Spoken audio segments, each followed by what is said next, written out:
Hey, good evening, everybody. We've got a great night here in Central Florida. We've got a good show for you this evening. We've got Tom Coker here who's going to be joining us in a few seconds. But I wanted to welcome everybody back to the channel after a few days off. We're going to have we got a busy week on the channel. We've got a few other shows coming up after this one, but we get to start the week off right with a great collector interview from somebody who I've really not had a lot of time to chat with. We've emailed once or twice over the years, and he's been on CAF for quite some time. And as James Henderson pointed out just a few seconds ago in the chat, he said Tom has added a ton of pieces to his gallery since OAX, and all bangers, as Chris Snork likes to say. So I'm not going to leave him in the green room any longer. He is a sharp-dressed man. Had I known, I would have tried to match him this evening. But welcome, Tom Coker, to the channel. How you doing? Hi there. Thanks for having me, Bill. No, my pleasure. I was in Hawaii last summer, and I picked up a couple shirts that at least would match you. Had I known, I would have ran and gotten one. But no, it's okay. Our colors are kind of good. I've got a Doom shirt on right now, back from my gaming days, so we're kind of Nice. close in that regard. But I, we have I feel to. tropical living down here. I live down close to the equator, and it's all about 85 to 90 degrees every day, and I wear a lot of tropical shirts in the evenings. That's true. And I'm going to pull up a map so everybody knows. You're down here, right? So you're quite a ways away from the continental United States. I am.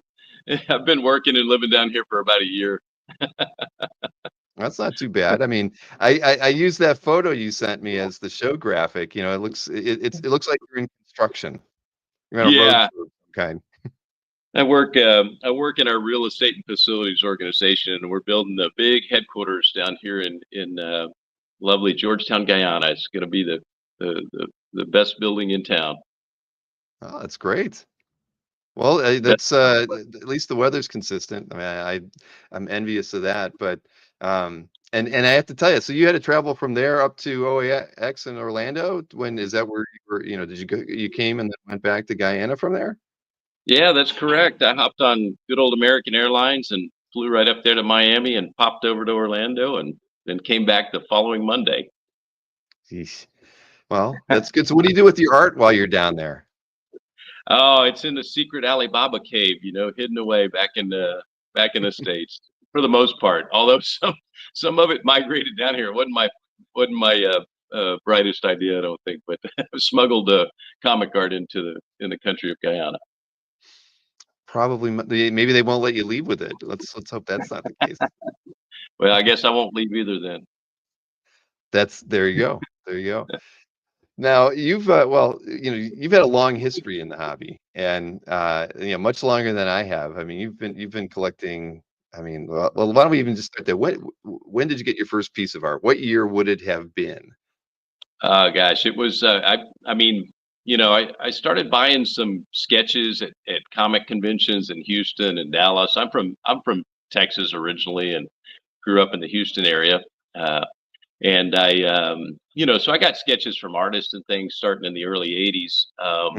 My first piece of published comic art was a Cerebus page that I was reading Cerebus, and there were some pages for sale in the letters section back there, and I mailed off my $35 check and got a page out of Cerebus number 13. That was my first piece of published comic art that I bought back in 1982.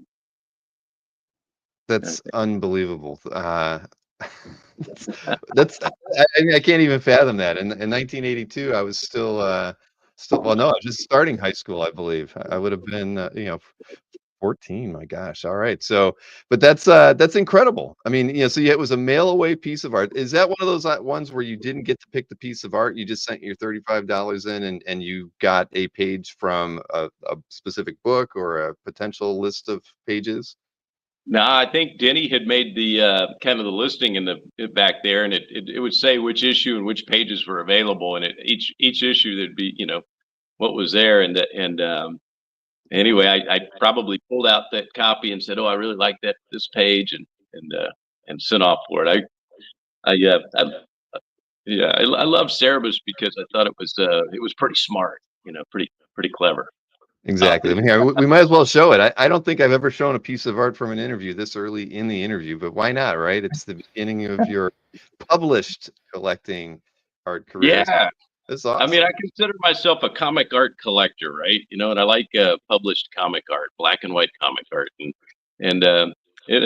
you know, I can't say that I had a method to my madness back then. I just, I loved Cerebus, and I thought it was cool that I could.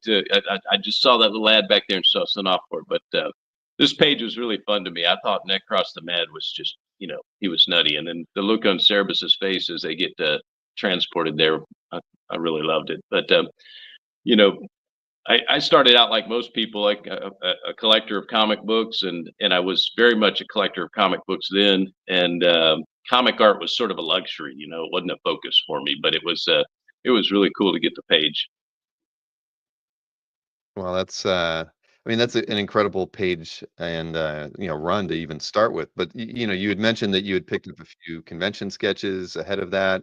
I mean, which artists were your targets prior to picking up this? Oh, it had to do with who showed up at the shows, right? But of course, I was a you know really the way I got started collecting comics and everything that came after was um, I loved Marvel superhero comics like everybody else, and I remember the spinner rack and looking at the covers and pulling them off of there, and I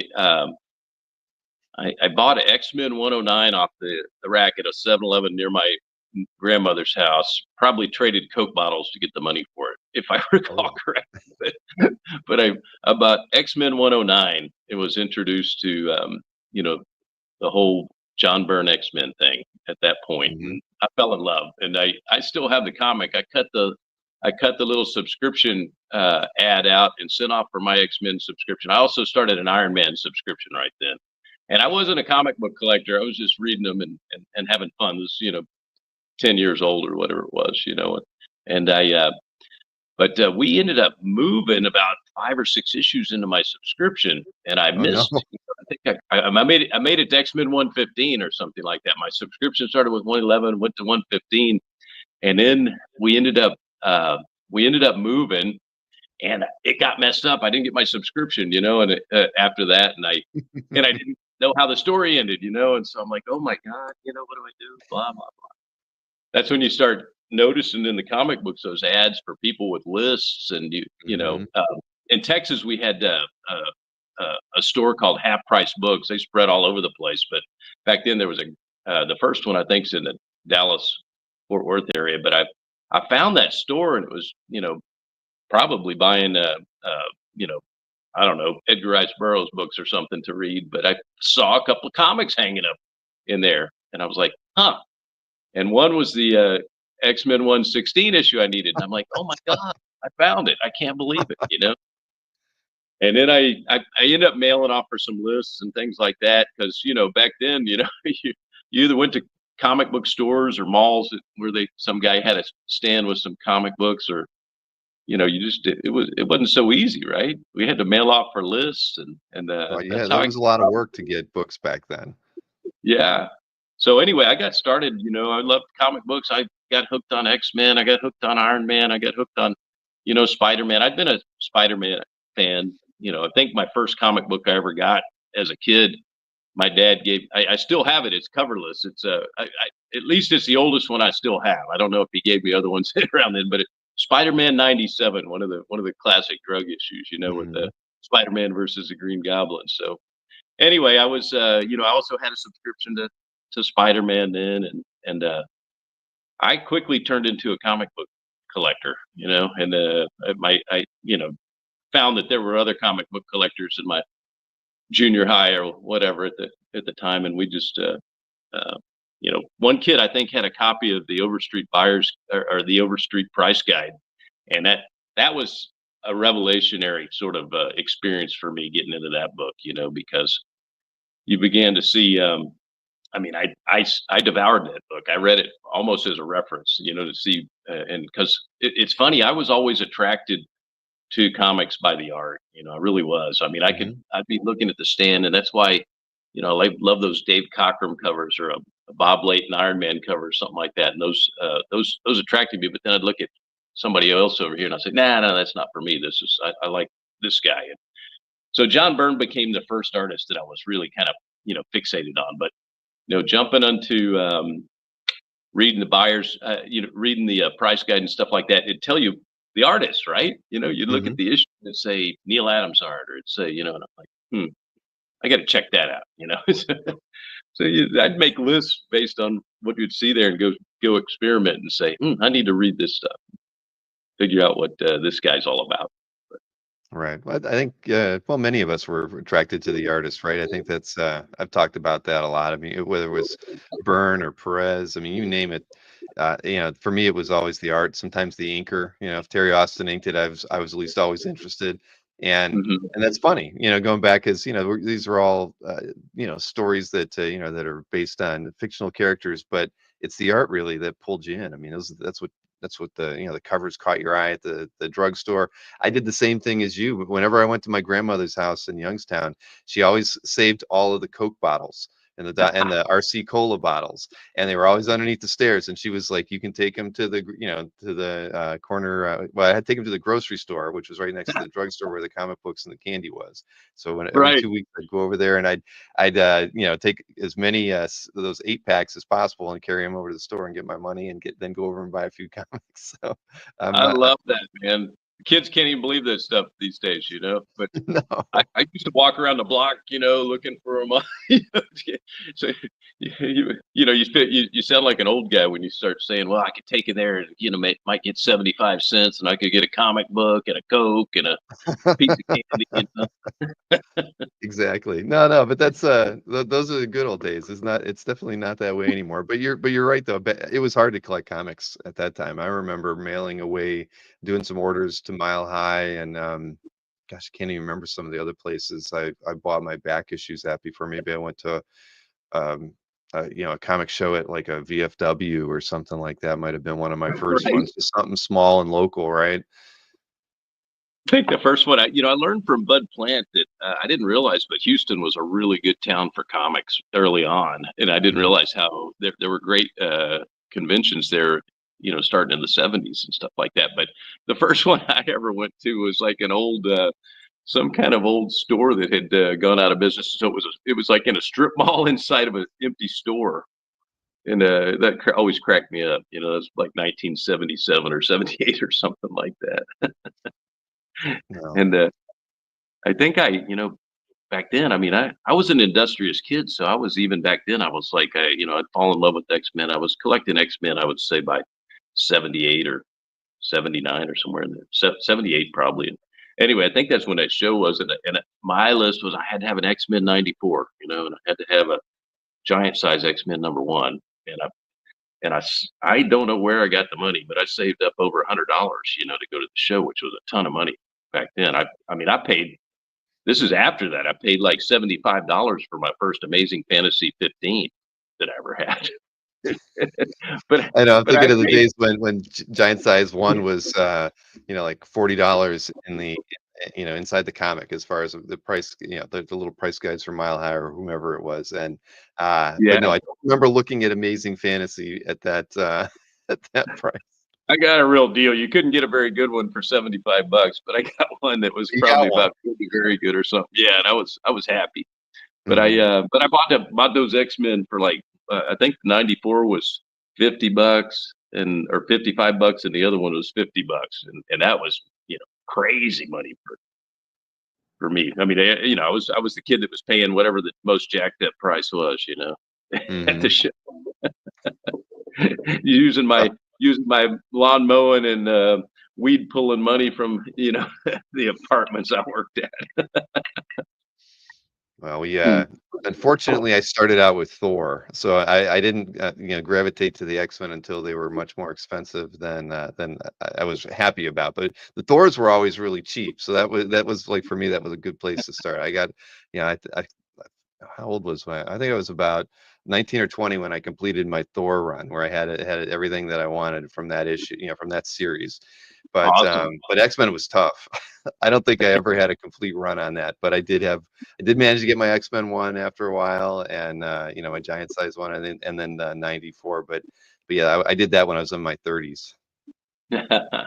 I, comic book buyer's guide. That was the game changer. When Mhm. I first started subscribing to CBG, and that's where every week scouring and mailing off for comic books and stuff. And I even started, because I really attributed. I think the first comic.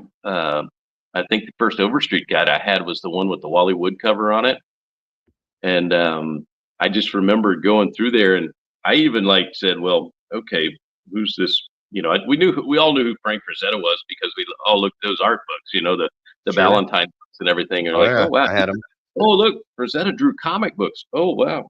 And what's this? And you always, you get a comic, like Comic Scene magazine or something to talk about ECs or talk about some of the classic artists and things like that. And you'd say, "Oh, I got to go find out more about that because that's beautiful. That's really cool." And that's how I started collecting ECs when I was about 13 or 14 years old.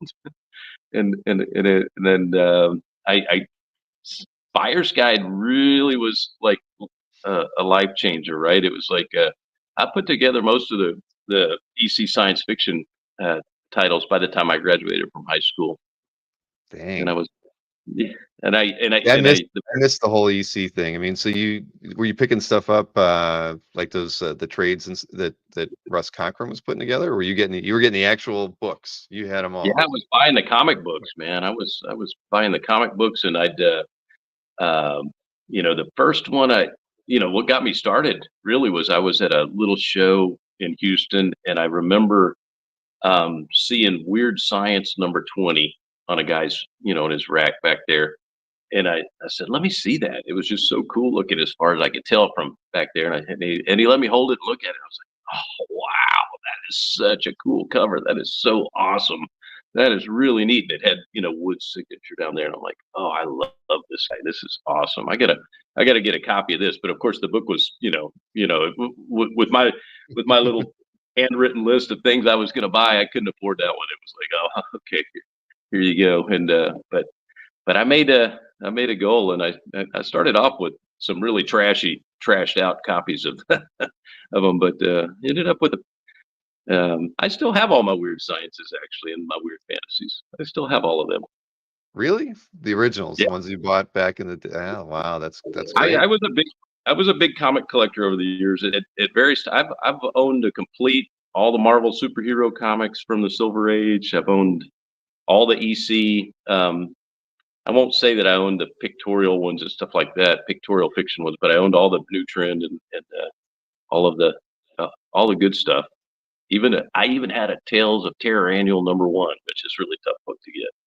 But I That had is, I collected comics that way. I had every single comic that Wally Wood did any artwork in. I would find every Avon. I'd find all of the Love comics that he did, the early ones. I mean, I was really obsessive. I had every comic that Frank Frazetta did any work in. Of course, there's some ads that he did that were in multiple different. I mean, it was reprinted in several. I didn't buy multiple copies of the same image, mhm, but right. the goal was to have everything that these guys.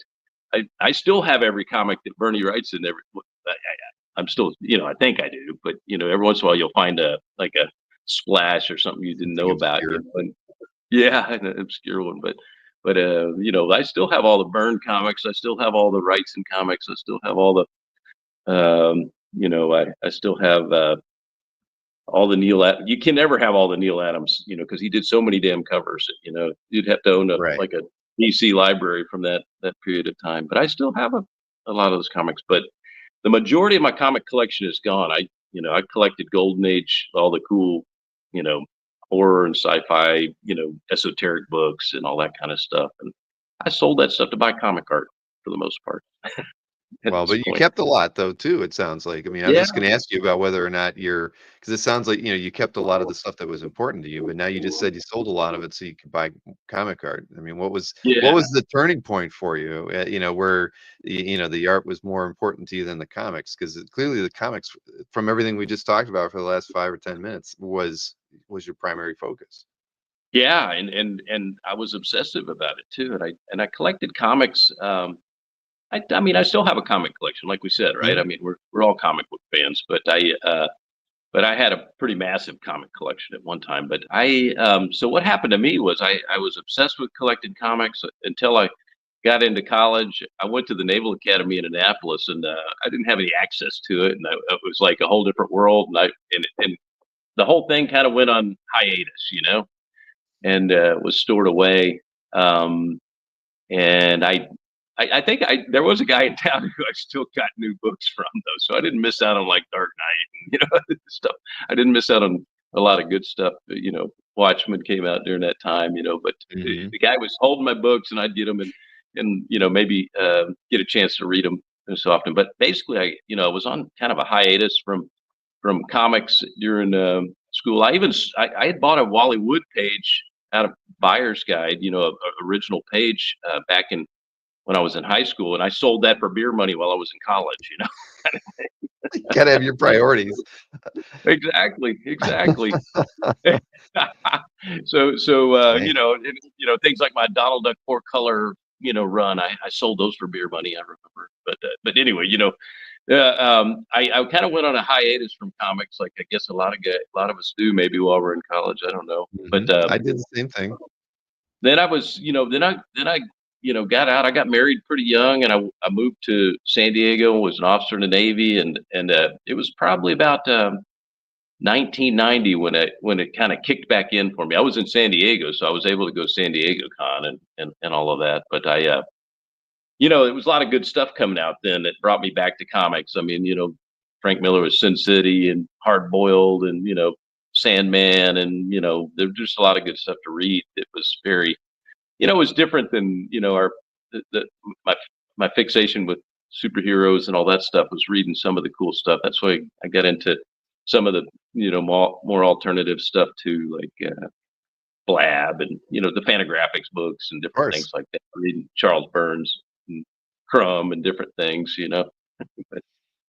but I got back into it again, and I still, I wouldn't call myself a comic, even though I was buying some comic art back in the '80s, and in the '90s, I actually said, well, I'd like to have comic art by certain artists, and did buy some things now and then in the '90s. I bought stuff from Mitch. I remember getting a cool Wrightson page from Cool Air in early '90s from him. I remember buying a couple of Wally Wood EC pages from him in the early '90s from A Weird Fantasy Story. I bought my first Burn X-Men page from the Donnellys in like 1994, I think. Shocking. In Palo Alto. Yeah. I mean, that's the ones they want to hold on to the most. It seems well, like it. They had bought a Calgary collection, which was a collection of John Byrne art that somebody up in Calgary had. I mean, it was a ton of art, and I guess it was just lucky timing for me. I saw an ad in the Buyer's Guide, because I subscribed to the Buyer's Guide until it almost didn't exist, but I found out about the Calgary collection they had, and maybe I was one of the first guys over there, but I remember rifling through pages of John Byrne art. It was Iron Fist pages and X-Men pages and all kinds of great 70s and 80s John Byrne art. And I picked out a X-Men 137 page. I've kind of been buying and upgrading it, or been buying and getting different Byrne X-Men pages for a long time. Well, that would be a good one to get. Yeah, it was a cool page. There's not a bad page in that book. No, it's a great book. It was fun. But I think I ended up getting another page that I liked better. It was all about having a really good Wolverine page, having a really great Wolverine page. And the one so all of mine have had Wolverine kind of featured in them. Well, not all of them. Some of them had other characters too. But anyway, that was that. So I became a comic art collector. Well, so here's one of my. I'll never call it a regret, because I collect more than just comics and comic art and stuff like that. But I spent the '90s being a toys guy. I was buying and selling old GI Joe toys, like the '60s ones, with the, oh yeah. And I loved those. It was my favorite toy when I was a kid, and I got into that really hard in the early '90s, and did that up till almost till about 1999. And I'd be at San Diego Con running around. I might go by like Scott Dunbier's booth, and he'd have, he was repping Brian Bolland, and so he'd have like Killing Joke pages hanging there, Animal Man covers, all this stuff, and looking at all this good stuff. And I'm like, wow, that's really cool. Oh my God, $1,000 for this page? What? No way. For a Killing Joke page, right? It was like 1,000 or $1,500. I can't remember, but it was ridiculous. Mm-hmm.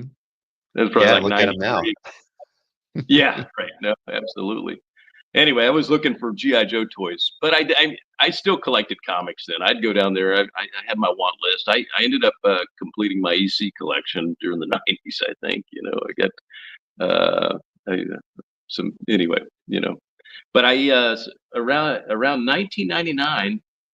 I mean, I was, like I said, I'd assembled some comic art and had examples by a lot of the artists I like.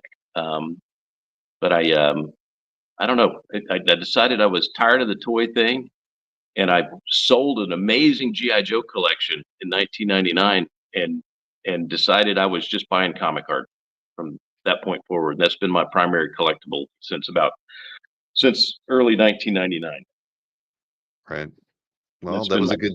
focus. Yeah, I started in either late '97 or early '98, so that was that was a great time to be collecting. I mean, things were still a little pricey, but you could still get a John Byrne page for around $2,500 from Uncanny. No, you, Daredevil was so, just about to hit $3,000 a page, and no, still, you're right.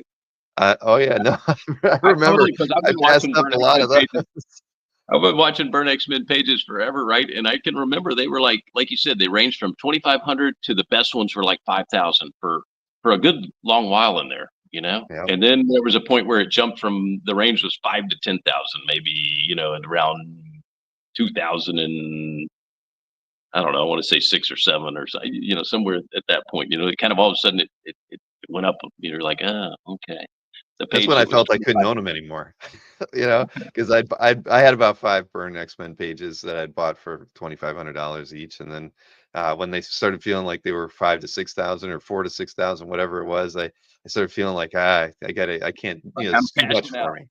Right. Exactly. I felt I did good, but boy, but what are you gonna do? I mean, that's kind of the way the hobby's gone. I mean, we can look at it and feel like we're peaking right now, but the good stuff is still keeps becoming more and more valuable, and just like it was for us when we were in the early 2000s. I mean, with Yeah. the burn pages are perfect examples. The Miller pages, those Brian Bolland pages, same thing. It's like the good stuff continues to Don't I know escalate it? in value. I still collect all three of those guys.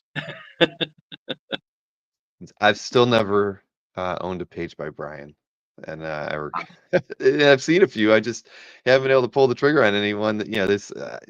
It's tough. It's definitely I have my very, very favorite piece by Brian. I think yeah.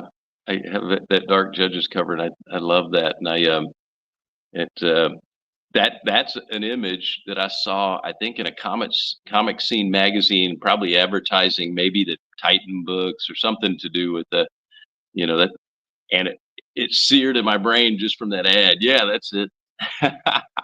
And that's one of my favorite pieces of my collection. But the it had that, I don't want to say it, but it had that thrill power. It Oh my really. gosh. Yeah. Hell yeah. I mean, the You format, the lettering, everything about this era and this artwork. I mean, this is just such an amazing piece of I'll art. be I mean, honest. I didn't know Judge Dredd from Adam, until I saw this image, and then I instantly bought those Titan reprint books and stuff like that, so I could read those stories. And I it wasn't until later that I actually had the actual 2000 AD issues that they're from. But I read and learned about Brian Bolland just from seeing this image right here. And to me, I think, and probably most of my UK friends and stuff like that can, it just has that kind of impact on you when you absorb it into your brain. no, I mean, this is a piece of art you could stare at for days and never get tired of looking at it. It's Well, amazing. the story with this one, there was some art from 2000 AD that you know that Brian didn't get back, and this was one of the pieces And when Scott Dunbier was repping him in the early 2000s or whatever, he unearthed this from wherever, and he brought it to Brian because of course he got Brian's blessing that it was okay to have it, right? That it was like back in the domain. And so Scott had it for a long, long time. I guess I just approached him at the right time. It's almost 20 years ago when I got it from him the first time. This is a crazy story, but I got it from him, and I ended up having to part with it about 2 or 3 years after I got it from him to a guy over in UK, and I spent the next 6 years trying to get it back, and I finally did. But it was like one of those things where, oh my God, I can't believe that there should have been some other way to find the money, right? Right, exactly. But you were able But to I get got it it back. back, and That's the main thing, though. Mr. Power was a wonderful human, and hooked me up so I could get it back. Dang. No, Yeah.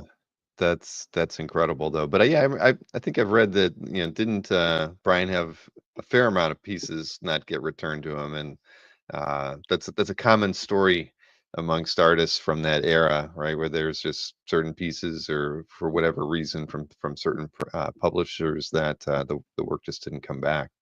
Yeah. Yeah. Yeah. I think that's true. He got I think he got most of the Dark Judges artwork back that, we've saw uh Mr. Melchior, kind of help him find homes for those over, that's been a while ago now at this point, Mhm. really years ago. But he still had a lot of that stuff. He got a lot of the art back, but he did. Yeah, there's probably a third or so of the 2000 AD art or something he didn't get back, I think. So, Well, anyway, anyway, this is amazing. I'm yeah, very so jealous. I mean, I just like to see it, because I've seen a few Dread related or 2000 AD pages from Brian before, but nothing of this caliber. Seen some interiors, but boy, yeah. I'm very biased. I think to me, I'd rather have this than anything else that he ever did. It's my favorite piece by him, and it's wonderful. I'll show it to you next time that we get together in person when we have access to the art. I would like that. I would definitely like that. That'd be great. Um, Absolutely. yeah, it's funny because you've been to OAX twice, and I've never even looked at anything over at your booth. I hate to say it, and when you're hanging out with Jeff, I'm sure everybody's having a good time, just looking at what everybody's brought. But I have not gotten to partake yet. I So put it on display. I put it on display over there. I The first. know. I don't even I don't even think I looked at that side of Collector's Alley. I walked, because I saw like Rob Gomez, Wolvie fan, a couple times, and I remember saying hi to him. But I don't think I looked or walked in the front side of, like, you, because Zadok was on that side, right? Yeah, yeah. And Jeff, Zadok. and Well, this I time didn't. was Zadok and me and Jeff and Joseph All right, together. Joseph. Yep.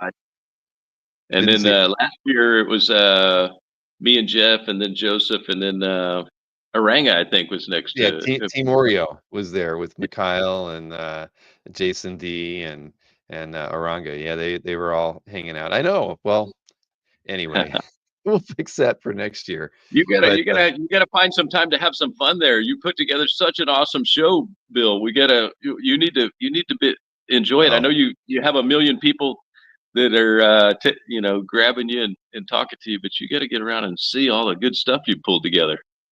well, You, that is I true. think Kazra and I, what you, we have some changes we need to implement for 2026. That's for sure. So we can have a little bit more time. But we have meetings. We're always talking. We're already planning. Things for 2026 already. So already trying to figure things out. And as everybody knows, it's going to be in February next year. At this week, right? The 20th through the 22nd. So it's oh, more. wow. Yeah, we're literally. It's still a little over a year away as of today. My But birthday's on yeah, the the weather will be 22nd. better. I'll come there for my birthday. Oh, is it right? Are you? Well, we must be close to your birthday then, huh? Yeah, it's coming up. It is. Well, we'll see, we'll see. But that's interesting though. So you started in the early '80s, and but it was right around the end of the '90s when you kind of got back, in earnest into collecting. And I mean, things were a little bit different then. That's pre comic art fans. I mean, the CAF doesn't Yeah. launch until 2003, and Yeah. yeah, and that was I mean, at that point, I mean, were you insider enough that you felt like you had enough connections in the hobby, in 1999, 2000, where all doors were open to you, or did you feel like No, there was not at just all. I'm okay? I'm just like Me everybody neither. else. I was starting fresh, but I did at least I knew about, because I've been an eBay guy for a long time, right? I bought and sold all my toys on eBay, and of course I knew where to find the comic art there. So I was spending a lot of time scouring eBay, which a lot of us did. You found a lot of good stuff back then. That's where Hmm. I would say, I was getting a lot of good stuff on eBay originally in the beginning, but then and Mitch had his lists, and there were, and Albert's always been around. The first time I ever chatted with Albert was back in the '80s when I was in high school. When you had the Comic Buyer's Guide subscription, they'd let you have a little classified ad in the back, Hmm. and I I I basically said that I was looking for some comic art and I listed, some of my favorite artists. I think I put Wally Wood, I put John Byrne, I put Frank Miller, I put like Dave Stevens, I put these things in there. And I got a call one day, I got a call out of the blue, and I'm not sure if he even said hi. He's like, um, "What Dave Stevens art do you have?" Yeah, I'm like, "Who is this?" I'm like, "Who is this? Who are you?" And anyway, we chatted. At that point, I only had a sketch that I'd gotten from that, and it took me a lot to get that sketch from Dave. But that's all I had at that point, and I don't know if that was exciting enough for Albert. He wouldn't. He was hoping I had something else, I suspect. Does Albert remember that phone call is what I want to know. Because you probably weren't the only one he cold called like that. I mean, you're saying that you're looking for the art and he calls you wanting to know what you got. Right, That's right, right. so Right, but great. so no, I wouldn't say I had the connections when I first started with the art. Although I was smart enough because I really, like said, I was buying art in the '90s. I knew Mhm. about Mitch, I knew about like Scott Doombeer and some of these guys, and I knew about Albert and those guys. I'd go by their booths. I mean, you couldn't. I mean, I was a comic collector, toy. It all crossed paths. One winter in the mid '90s. I was up in Philadelphia to sell toys. I'd road tripped all the way from Texas up there to this GI Joe show up there, and it was a blizzard. And there was a Philadelphia show. It was what are the? But anyway, it was like it was such a blizzard that on that Saturday that nobody hardly turned out. But I did my show wasn't until Sunday, so I went over there and hung out in there. And that was really cool because I got to meet gentleman Jim Warden. I hung out with some artists like all day. There was hardly anybody there, so I hung out and chatted with Jeff Darrow for like hours. We just look, talking about all kinds of stuff. I ended up trading him some GI Joe toys I think it was a magic card that Oh he man, had. It was just so I, awesome. I I thought you were gonna tell me you met Will Gabrielle there or something because he's from Philly or something. I I think, probably right? did. I did meet Will there. I'm sure that Will was there. Yeah, I've known those guys a long time, and I kind of jumped in. I used to, I didn't jump in timidly into the comic art thing. Hmm. It's funny. I sold a lot of toys, and the first thing I bought that was substantial was I drove up to Doc Dave Winowitz's house and bought a Frazetta cover from him Ooh, for $32,000. right. I mean, that wasn't gonna be cheap back then, Right? but still. And that was But that just must have been an what GI Joe experience, toys right? I were. mean, that for to be even to go there, to have the opportunity to even look at some artwork to buy. I mean, that I envy you. I mean, those are, I've heard many stories of yeah. So there you go. Mike D wants to know which cover. It was fabulous going to visit him. That was one of my Yeah. favorite collector experiences ever, and it was a sad day when he sold all that Rosette art with it, how much he loved it, that Hmm. it was a sad day, but neat guy, really neat guy. And boy, he loved Rosetta. But he just had so many cool Canaveral plates and Hmm. just all kinds of art, man. He had all kinds of Frazetta art. Wow. Do you remember what the cover was that you picked up? Yeah, it was Buster Crab #4, which is Buster Crab #5. There's only 25 Frazetta covers that he did that are published comic covers, and it's it's um, it's kind of early. It's about 1951 or so, 52, that cover, and it was transitioning to where it was kind of good Frazetta, because some of his early stuff, he really is kind of aping some other artists, and you can see a lot of influence from his in his earliest comic work. But boy, I'll tell you what, by the time he was doing this stuff for Famous Funnies, the personal love stories, the Buck Rogers covers, the and then uh the the war stories and heroic. Yeah, that's the cover. I It's in Jim Halperin's CAF Gallery. know. I sold it to Jim. There you We go. did a trade. We What a did a trade. beauty, man! I can't believe that. That's unbelievable. What a great It's image.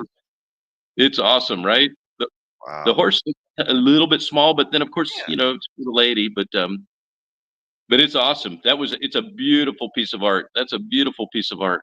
I do miss it. Now that you're showing it Wow. to me, I'm having pangs. I'm sorry. No, it's good. It's all good. I know where it is. Exactly. Boy, yeah, that is gorgeous. That is so nice. Wow. So I Well, what have an a piece in experience my though for you gallery to that I do. wouldn't have if I didn't do that. I get there's a heroic splash that I have there. I got that from Jim. It was Mhm. part of the deal, but but I actually like it better than this. Well, still, that when you Yeah, it's went a to cool. Doc Dave's, did he have a few pieces, or did you go there specific with that piece in mind to buy? No, he had it on eBay, Okay. and, and that was in the days where you could actually contact people through eBay. Still, a lot of that's Right, how you can all see the their email address and stuff, yeah. right, and we started communicating, and I, you know, and I we worked out a price, and I said, okay, I'll buy it. And I drove up there to get it from him and take him a check, and we hung out all day and had lunch, and he showed me his collection and everything. It was wonderful. Well, It see, was selling it those was dealing in GI Joes and toys, to got you a Frazetta. Nobody it can sure say is. it's a bad thing to have hobbies like ours when you can afford something like that. That's No, no, amazing. I was thrilled. I was tickled pink, right? And then I the way I kind of collected in '99 when I really decided, okay, comic art's my thing. Because here's a funny story. Before I got to '99, I was wheeling and dealing those GI Joe toys, and I'd find some rare stuff, right? And I had I had this one rare thing, that I found, and some guy was trying to trade me Wally Wood EC pages for it. I'm like, I don't know, no, I don't think so. No, this is too rare, you know. It was so, but anyway, But I did you made a you didn't do the trade? You no, kept the no, no, no. I said no. I want the cash. I don't want your Wally Wood pages. This is $3,000 piece. Something, Mhm. whatever it was. It was crazy, right? Yeah, but but anyway, so in '99, what I did was I made a goal for myself to have the best 1 to 3 pieces that I could have by my 10 favorite comic artists. Mhm. That was how I started collecting, like formally, kind of like my plan. That was my big plan, right? And so check. I got the Frazetta right off the bat, right? Got it, but that was my entry to to to to Frazetta. The other artists that kind of round out that list, Wally Wood's always been top of the heap for me. He's like I just love Wally Wood. And Al Williamson, and Mhm. so those EC guys, and then of course John Byrne, Frank Miller, um, Neil Adams. Neil Adams was huge for me when I was young and collecting comics. I just loved his art, like everybody. And Mhm. then Dave Stevens, been a big fan of Dave Stevens for a long time. Brian Bolland, um, and well, I'm probably up to about 8 there. Jack Yeah. Kirby fits in there. Jack Kirby fits in there for me. And who am I forgetting? Berni Wrightson.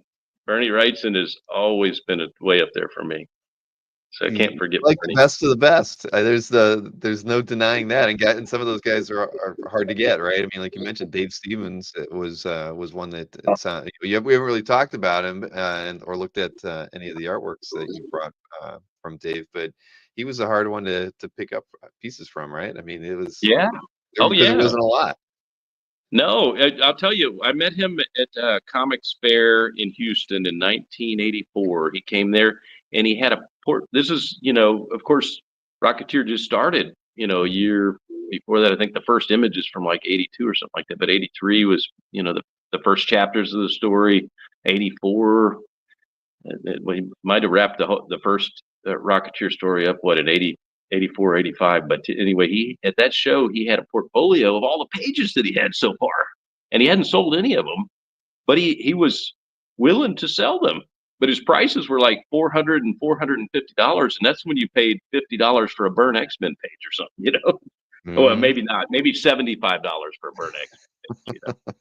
But you were buying pages from artists for 30 to 35 to $50, at that point, right? And I at that same show, I can remember there was a dealer who had comic art just in piles of pages, and $25, $30, whatever they were.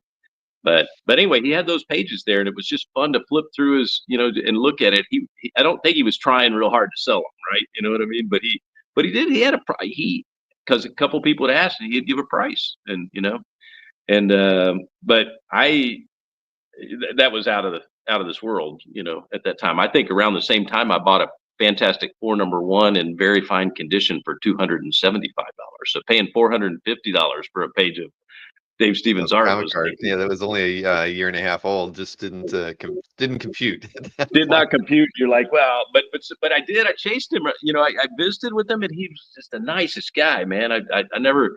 We sat there and we talked about good girl art because he really wanted, sort of like you at the show there. The artists are trapped at their table or whatever. He wanted, and he was running around to the different guys, looking at what Fiction House books they had because he really liked some of the Fiction House artists like Whitman and he was telling me about all this stuff. So I was sitting there. So I told him, look, Dave, I'll go over there and find every Fiction House book they have with the Jungle Girls on it and bring them back to you, right? And if you'll draw this, because I was trying to get him to draw this sketch. He's notorious for not doing sketches, right? And Right. Because he's talking to everybody and having a good time. But he drew that little sketch that I showed you. That's also one of my oldest pieces of comic art, that I have. But he, yeah. Anyways, his pen went dead. I had to like scrounge up a pen, get him to finish it, all that. But it was wonderful. I like Glenn Crane. I consider him a good friend, and he was at that show. We didn't know each other then, and he's a little bit older than I am, but he got a cool sketch at the same show from Dave also, a little head sketch of the Rocketeer. Hey, Tom, your microphone just went weird on us. It did it? Yeah, Can you hear me? dropped. I can hear you, but yeah, it's adjusted itself down and like you're almost in a box or something. I'm not sure what happened. Let me try again. It could be the electrons, being down here in Guyana. Is it still bad? Yeah, it's still the same, actually. Do you want me to try to disconnect and reconnect, or?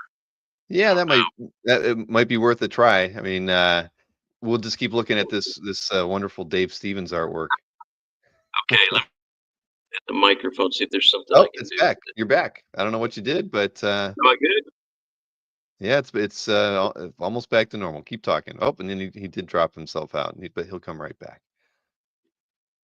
But well, that's not too bad. See, you just gotta, what does the artist want? Some Jungle Girl covers, and just make sure they have the right art materials to complete the piece. All right, I see Tom. You're back. Yeah. Can you hear Audio's me? good. Oh yeah, audio's perfect again. All right, good. Anyway, I'm back. Sorry about that. No problem. So you had to get him some extra art materials too, but he was able to finish it.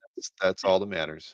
Yeah, exactly. So anyway, I was proud. I hung that on my wall in my room there, as when I was in high school, and just I I I just thought, I think everybody who ever met Dave probably thought the same thing. But he was just such a nice guy, and he chatted with everybody, and just was so friendly, and just in a real, just kind of nice and gentle kind of way, right? Hmm. Anyway, great experience. So I've been a fan Yes. ever since I first saw the first image of Rocketeer. I can remember on the back of whatever Pacific Presents, or wherever it showed you it was coming. I've been a huge fan, and the other thing that I've got for you to show is actually something that is very rare, because the first story, the pages are almost all still in the family, right? In the foundation. Kelvin could tell us a lot more about it, but this page is a page from the first story. And there's a few out there, but not very many. And this one was one that he gave to Al Williamson. And I believe it's because if you look at the Rocketeer falling down there, those are definitely Al Williamson boots. I bet they were probably sitting around together, and Al probably drew helped him a little bit with that figure, or the boots, and all that. And then Dave, of course, inked it. But he gave it to Al, and my good friend Wally Harrington was good friends with Al, and had the page given to him from Al, and eventually let me be the caretaker of it. So many thanks to Wally for me having this in my collection. But I'm very, very proud of this page. It's really cool. Oh yeah, I mean the panel layout is so unique, and just what you expect from Dave, and then yeah, the line work in this thing is phenomenal. And it's Gosh. got that cool headshot where you can see his startled eyes inside the mask right in the middle. That's pretty cool. But I love the guy free falling with the Al Williamson boots. No, yeah, you're quite fortunate. This is yeah, this is beautiful, man. Now, I mean something like that. When how long has it been in your collection? I've only had the pleasure of owning it now for, I don't know, 6 or 8 years, probably. I think about 8 years, maybe longer. You kind of lose track of time, but it Wally had it a long time, and he finally decided to sell it to me, probably eight Right. Well, you years figure ago. that's like 30 years after, you might have had the opportunity for buying it, at $400 or $500 from him directly.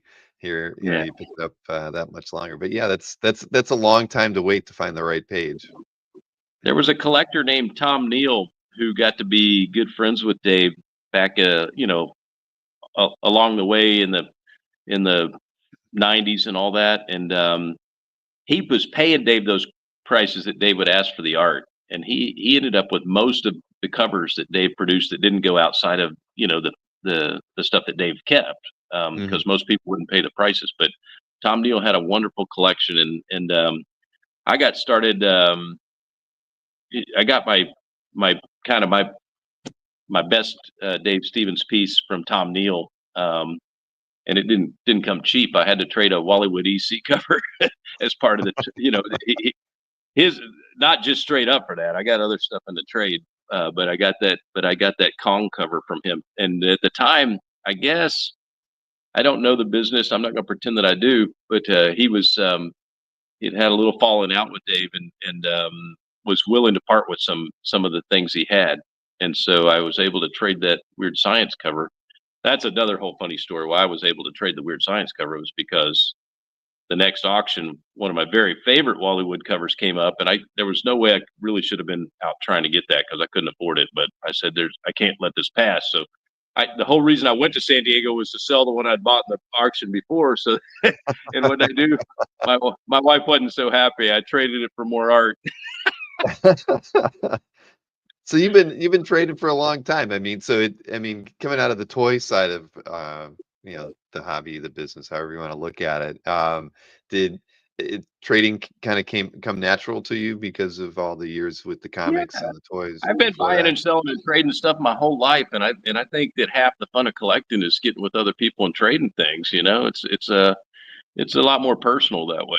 It's like you find you know hopefully you can help each other out, augment each other's collections.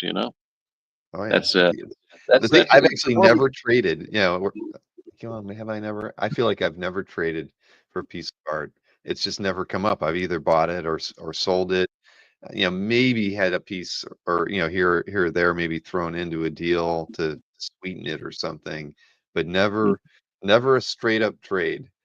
And I don't know. And that's a relationship thing though. I mean, I think two people who don't know each other really well to sit down and try to haggle through a trade. I mean, that I don't know. You could tell me better than I could guess, but because you've clearly probably done both, right? You traded with good friends and traded with people that you knew nothing about.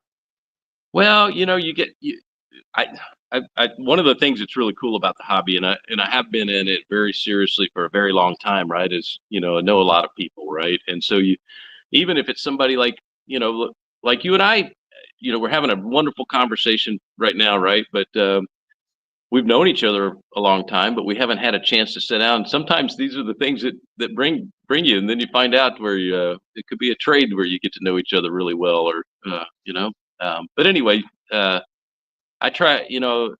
One of the benefits and the beauties of the hobby is the friends you make and the relationships you build and things like that. And I think being fair with how you deal with other people goes a long ways. You got to Mhm. make sure that as a trade, just like any deal, is both people got to be happy, right? And that's a fair and can be a fun trade, but it doesn't always work out. I mean, I just did a really big trade here recently, but I think several of us have heard a little bit about that. And yeah, that was that was a I'm good not deal for really you, right? I mean, that worked out well for everybody. Everybody was happy. yeah, exactly. And but it took a lot of I think both sides understanding what they had. You got to Mhm. really and then being comfortable that you feel like because unfortunately the stuff has become it's got a lot of financial value and things like that too, right? I still think of I don't want that to be what drives me when I collect. I collect because I love the art and because it's fun. I don't collect for financial reasons. I really don't. Now you can say that, but then the stuff does have financial value. But so if you're trying to do a trade, you got to both agree, right? And that's where a lot of times it falls apart. Sometimes we value our stuff more than the other guy does, or whatever, right? But Sure. if you can be pragmatic and there's it's got to make sense to both sides, right? That's the only way it'll work, and probably 9 times out of 10 you're not going to be able to pull it off, right? Right. Well, we always are going to value our work, at the high end of what something's going to be, and anybody who's coming into it always wants to get it for the lowest price they can get. So it's difficult to I think to work those things out. When you're trying to Hmm. value y- Hmm. value the art that you have and they have. I mean, especially unless you're trading like the same artist's work and you're both really familiar with it, it's not. It's just too difficult. That's why I think I've just avoided it and never even offered it as an opportunity. Hey, I'll try. Maybe we could look at some stuff to trade. I don't know, and maybe I've never felt if I ever needed to let go of something, I'd almost rather sell it than try to trade it for something else. But I don't know. Maybe I'm going about it all wrong. But here's the thing: if you're really trying to get good stuff, and the other person, a lot of people won't part with things for money, right? So you got to Mhm. think of how can it be creative. What do you really need for your collection that would enable you to part with that, right? And then if you Right. can round that up, then maybe you can do something with them, right? And it's you got to so that there's that's where trading comes in sometimes too. In the big trade that's been discussed, it wouldn't have happened if we didn't have things that each other needed for our collections or wanted for our collection, right? Right. Right. No, I get that. Yeah, Mike D says trades are necessary sometimes. And I get it. I definitely get it. I just haven't gotten to that point yet. one day, Yeah. maybe with the right stuff. But yeah, just hasn't happened yet. But we'll see. But I think that the challenge there is knowing that you got to have enough to be willing to let go of something. Like you've had it long enough that you're ready to move on from it. But something it was this. I know this probably sounds dumb to you, but like yesterday or maybe this weekend, I was just thinking about the hobby and where we're at as collectors and where the good art comes up, and maybe it kind of came out of people were talking after OAX. Oh, we see the same stuff from the dealers year in and year out. And in a weird way, that's true, right? Because at the end of the day, where is all the good, unique stuff? It's in collectors' hands. We've been buying it for the last 40 years, right? So, Yeah. dealers get it. Dealers got what they can get, right? And it's Right. not going to always Exactly. be those wonderful John Byrne DPS pages or whatever. Those are in collections, and by and large, I think we as collectors, it's we're going to sell or consign things every once in a while with art dealers, but more than often than not, it's changing hands between collectors, or it's getting consigned with auction houses, and it's tough for dealers to have like fresh, great inventory, and in large part because we bought it all. We bought all the best Yeah. stuff. No, It's no. I mean, the hobby, just seems to continue to grow. There's a lot of fans out there and a lot of people who are interested in the art. And Mhm. it's like, once you like, there are things that I've had in my collection for, you know, a long, long, long, long time and probably would never be able to pry it out of my hands, kind of thing. And we're all kind of like that, right? We have things that it was means a lot to us that took a lot to get it but sometimes though, stepping back and just reevaluating and saying, well, because here, I told you that my little philosophy when I started collecting, right, in the '99 was to have the 1 to 3 best pieces that I could get Mhm. by those 10 artists, right? And the but if those 1 to 3 aren't the only ones that are great, it Right, might of be fun course. to have a different piece by that artist instead of one of the ones that I have, right? So that's one Mhm. opportunity, sort of, that I find a little bit now and then is like I can shift things in that context. Yeah, I don't need to have 20. I have to admit that it's grown from maybe 1 to 3 to 5 to 10.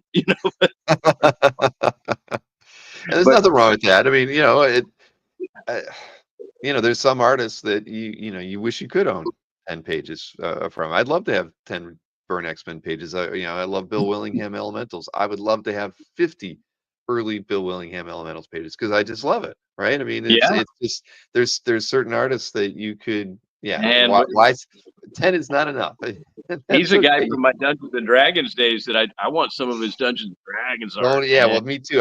I have told people numerous times, all I want is a dwarf with a battle axe spot illustration from D&D, and I will be the happiest man alive. I would give up all of my elementals art, well, maybe all but one, just to have that. And I don't even care if I couldn't figure out what it came from. It could be an unused drawing from 1981 by Bill Willingham, and Right?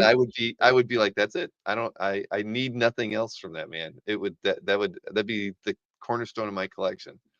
So I've been really going back and nerding out hard with early Dungeons and Dragons for about the mhm. last 3 or 4 years, like first and It's second tough, edition only. right? Jeff D artwork. I mean, Yeah. I'd Oh, take I something love the from him. Jeff D, Errol man. Otis.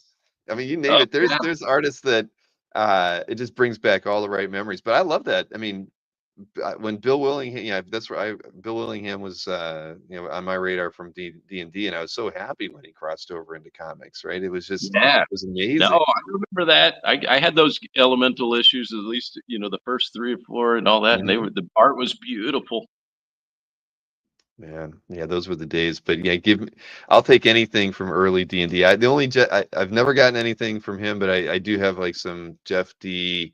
Villains and Vigilantes artwork from when that Yeah. that game came out, and he did some of that work. Willingham's had some illustrations in it, but at least Yeah. I got that. That's as close as I've been able to get, and it's still He- a few years too late and not the right game.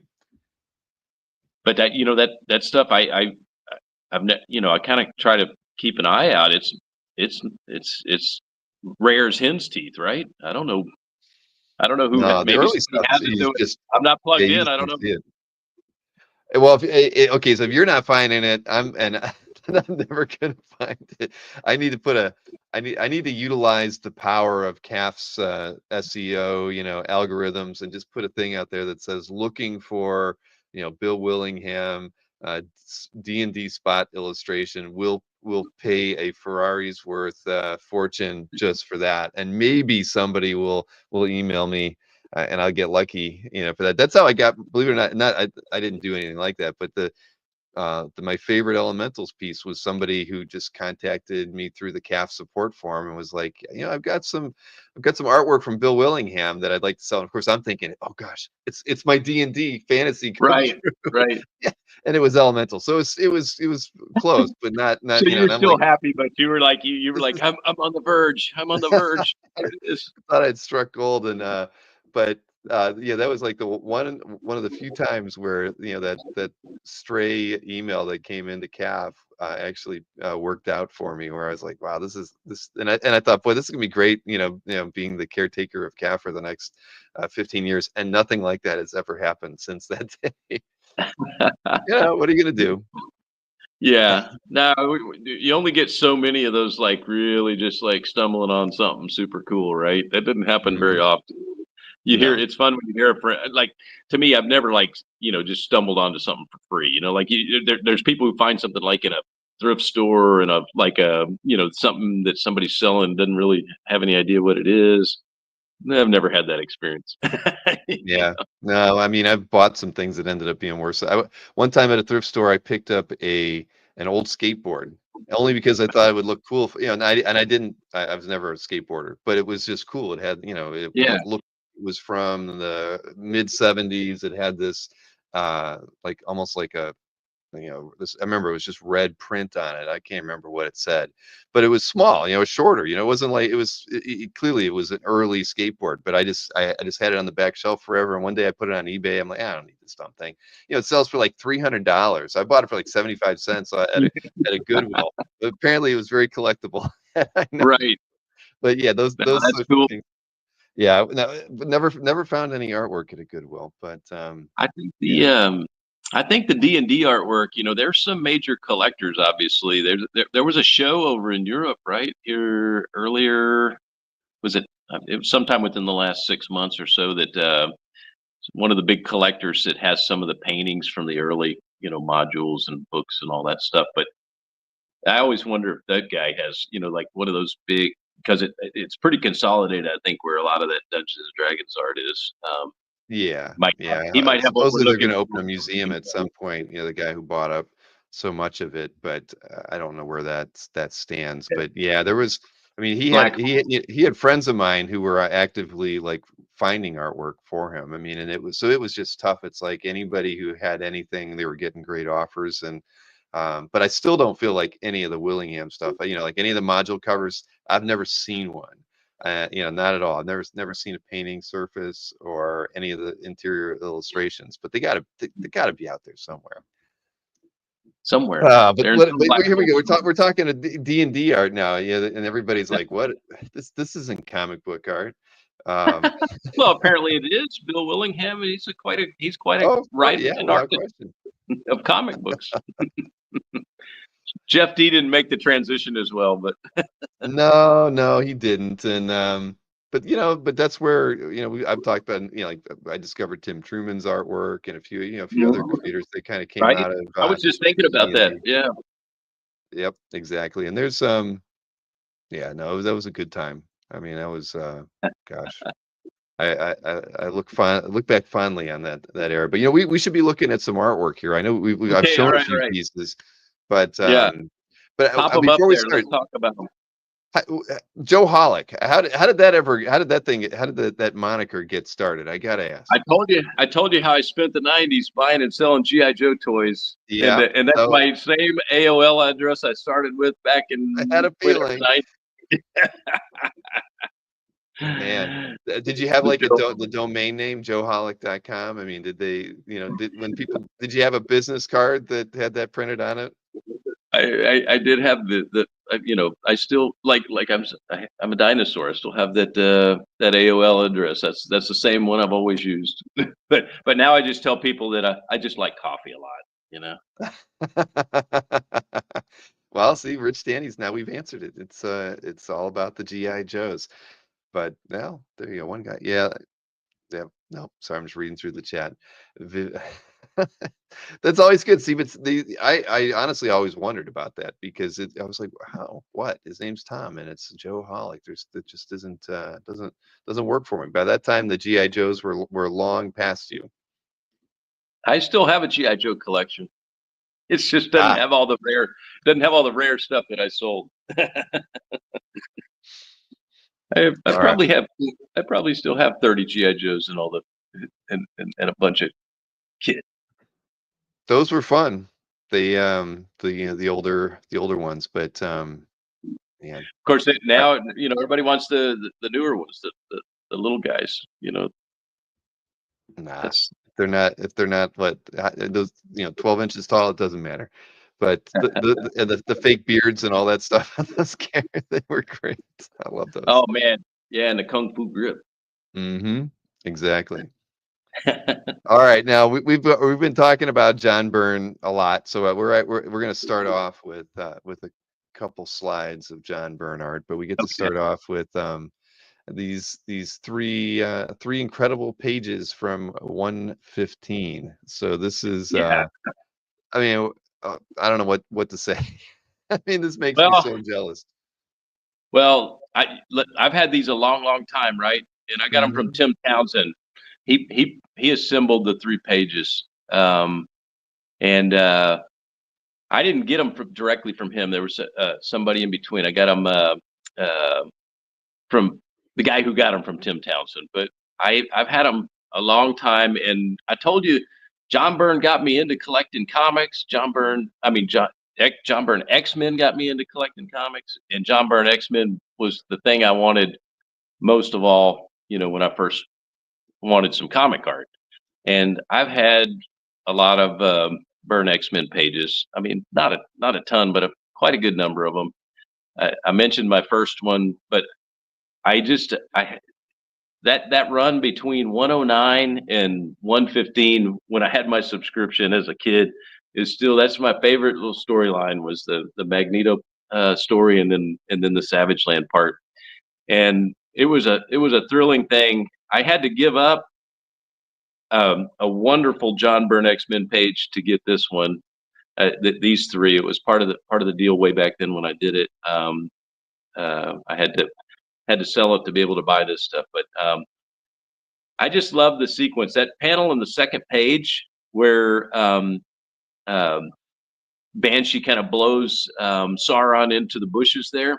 Hmm. Uh, I swiped that for an art class when I was in high school. I used to write and draw quite a bit. I probably like a lot of us. We probably like to draw and could picture ourselves doing comic art. We just Oh, heck never yeah. I mean, never I quite pulled it off. I swiped panel artwork from the same book. I mean, I learned how to draw jungle scenes based on the way he drew these, the moss hanging on the vines and the roots and everything. I mean, Exactly. there was Him nothing like this. I and mean, my mom saved it all. I've got stacks of it, but it was. I mean, I learned how to same draw here. mountains from looking at how John Byrne, drew pages from this issue. I mean, and that I'll be honest, that third page, I would I don't know, maybe give my left arm for that. That one, yeah, that final page with Wolverine and Cyclops is Yeah, it's great. spectacular. My God, and I love my preference on Burns run on X-Men is really those first 10 issues. There's just something. The inks Me are a too. little bit they're heavier. The line work is just I don't want to say it's a little unsure, but there's just something about it No, that it's not unsure at all, but you're right. It's a little more deliberate. I mean, it's like it's a little. I like the weighting of it. I like the yeah, way Terry's doing it, man. Terry's inks exactly. on those issues are fantastic. They are, and you're right. Unsure is not the word. It's just there's just something because you can compare this to a page from like 135 or 137, and they're just they're tighter. They're just yeah. I don't know. There's a quality to these early pages. I loved like the Magneto issues too, where there was just Uh, oh gosh. I mean, I got to see a bunch of those from Mandel back in the day, and I could have bought a couple, and I passed up on them. I kicked myself to this day, not picking up an early page like this. But boy, Yeah. oh man, So yeah. I did have the double page splash before this, right? You did, Uh, yes. and you know, that was part of the big trade that talked about. But I could never get the page in between those and this one. That was the Mhm. dream. But Terry Austin still owns so many of the pages, right? Right. He has that page, and he has the cover to this issue and the first page of the issue. And it's just it was a dream to me to get that page and marry up that sequence, but it never happened. So Well, anyway, I'm happy to have this 3-page sequence. I feel very, very happy to have that. It's a nice kind of sequential representation. It has most of the X-Men in it, and it's pretty cool. yeah. No. So it's wonderful. Absolutely wonderful. Um, let me see here. And so we might as well show this other one. You're a fan of his FF work a little bit as well? Yeah, absolutely. I mean, what I would actually say that I kind of grew to the point where I actually like reading the Fantastic Four stories, and I was not a big Fantastic Four fan when he jumped over to that book. Hmm. He's the guy who got me to be a Fantastic Four fan and got me to go back and learn about Kirby because of being a Fantastic Four fan. Right? Right. I have to admit, like a lot of us, maybe from the late '70s or whatever. I'm looking at like Dave Cockrum or a John Byrne cover, and I'm saying, and then I look and see a late '70s Kirby cover, and I'm like, oh, who's this guy who can't draw? As a 10-year-old kid, like, look at this chunky stuff, right? But didn't get it, right? We didn't get it, and then I didn't get it. I trust me. I've told people numerous times. I'd look at Kirby drawing something during this era, and I'm like, why are they letting that old guy draw comics, right? And then I trust me. But that was my 15-year-old self not having any right, common right. sense. And No, exactly. We I, didn't we I didn't we didn't understand what we were looking at, and of right. course No, now I mean, we my do. God.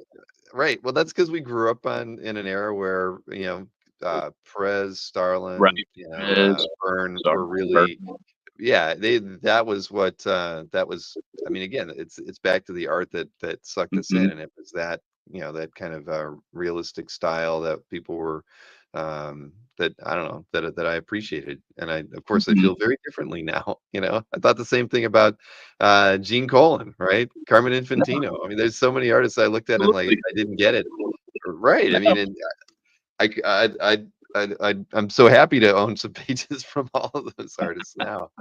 We were all too stupid, says Rich Danny's. That's right. I mean, that is exactly Right. the problem there. But that's the beauty of comic art, really, is we have to step back. I mean, there's no it's a lot of guys have some that they bring beautiful creativity, and they bring some things that make them unique, right? Their style Mhm. unique, but it all builds on history, and you got to look at all the artists and what they brought to the table. And if you take a more holistic view like that, you're going to find the when you a lot of the fun is seeing influences in the work, and it's also seeing so you got to step back and look at the source material then and say, oh my god, this is where that comes from. There's there's constructs and things that happen in the comic books that you can trace back to the source material, and you're like, wow. You know but anyway, as a 10, at this point, I guess in '82 or '81 when this came out, right?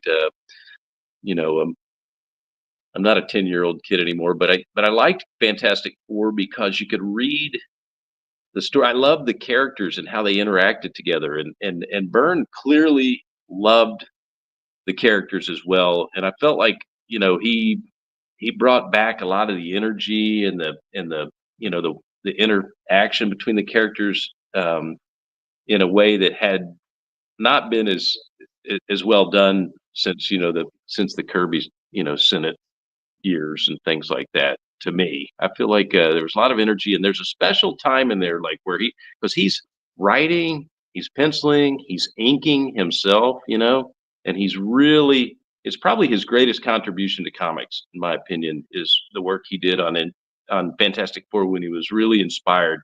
And this particular cover, I'm the type of nerd who, maybe we all are, I don't know, but I lay them all out on the floor, all the burned covers, from Fantastic Four, and say, well, what do I like best? What's the best artistic period? Whatever, all these different things, rank the covers, all these things. And this is one of my top favorite covers because I believe it's his best period of drawing and inking himself. That was probably from somewhere around issue 240 to about 254 or so, because he was still using, black India inks. He hadn't, gone to the markers that bled and all that kind of stuff. It was just a wonderful time where he's really, and in these issues, this issue, the Fantastic Four are taken off into the negative zone, and it's like, these interstellar explorations and in the negative zone, and it's completely new stories. It was very entertaining. So I'm just real happy to have this cover. I've had other FF covers by Byrne, but again, this is one of my favorites, and real pleased to have it. Yeah, no, the whole run of where he was working on Fantastic Four, the covers were just so darn unique.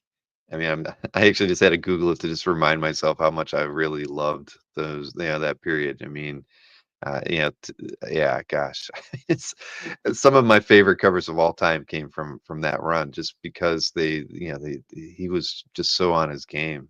I mean, those are wow. Yeah. Well, this one I remember was a very colorful cover too. The way It is. they handled that. I mean, that was yeah. No, well, it's beautiful, man. It's a whole different thing looking at it in black and white, because you're right. The cover, had a lot of interesting colors in it was it. very psychedelic. Yeah. Oh, here. So we've talked about a lot of these artists already, but we might as well just look at this next one too, from Neil Adams, right? This is Old Deadman Man. and Batman. Yeah.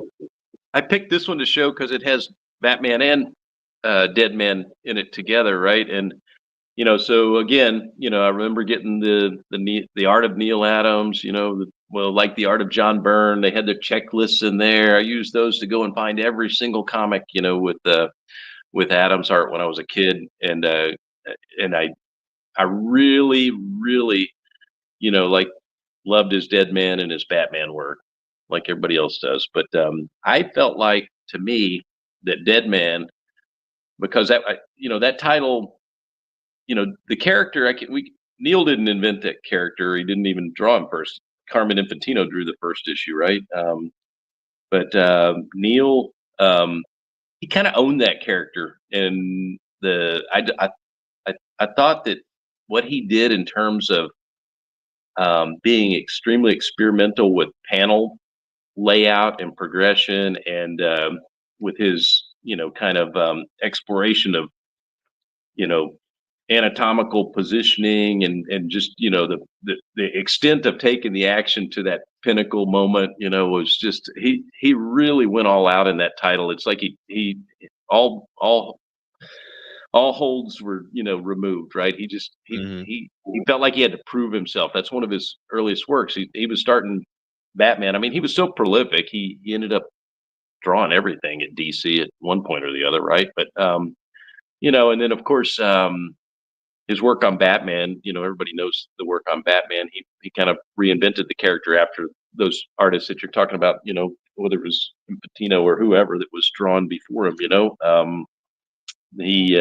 Batman kind of moved into that more realistic and just much cooler version of Batman, and that's the Batman that I think of and grew up with. We all have the Dark Knight now, thanks to Frank Miller, right? That's a whole new reincarnation of Batman. But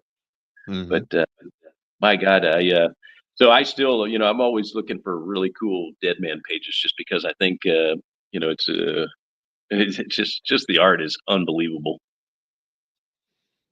No, this is a wonderful example. Yeah. No, that's, and I assume it's not the only Neil Adams piece in your collection. Nah.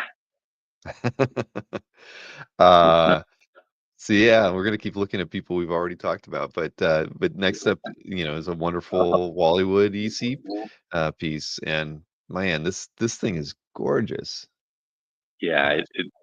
So the very first piece of Wally Wood art I ever bought was a page from this story, and I bought it out of a ad in the back inside the buyer's guide, and probably like 83, I want to say, and Hmm.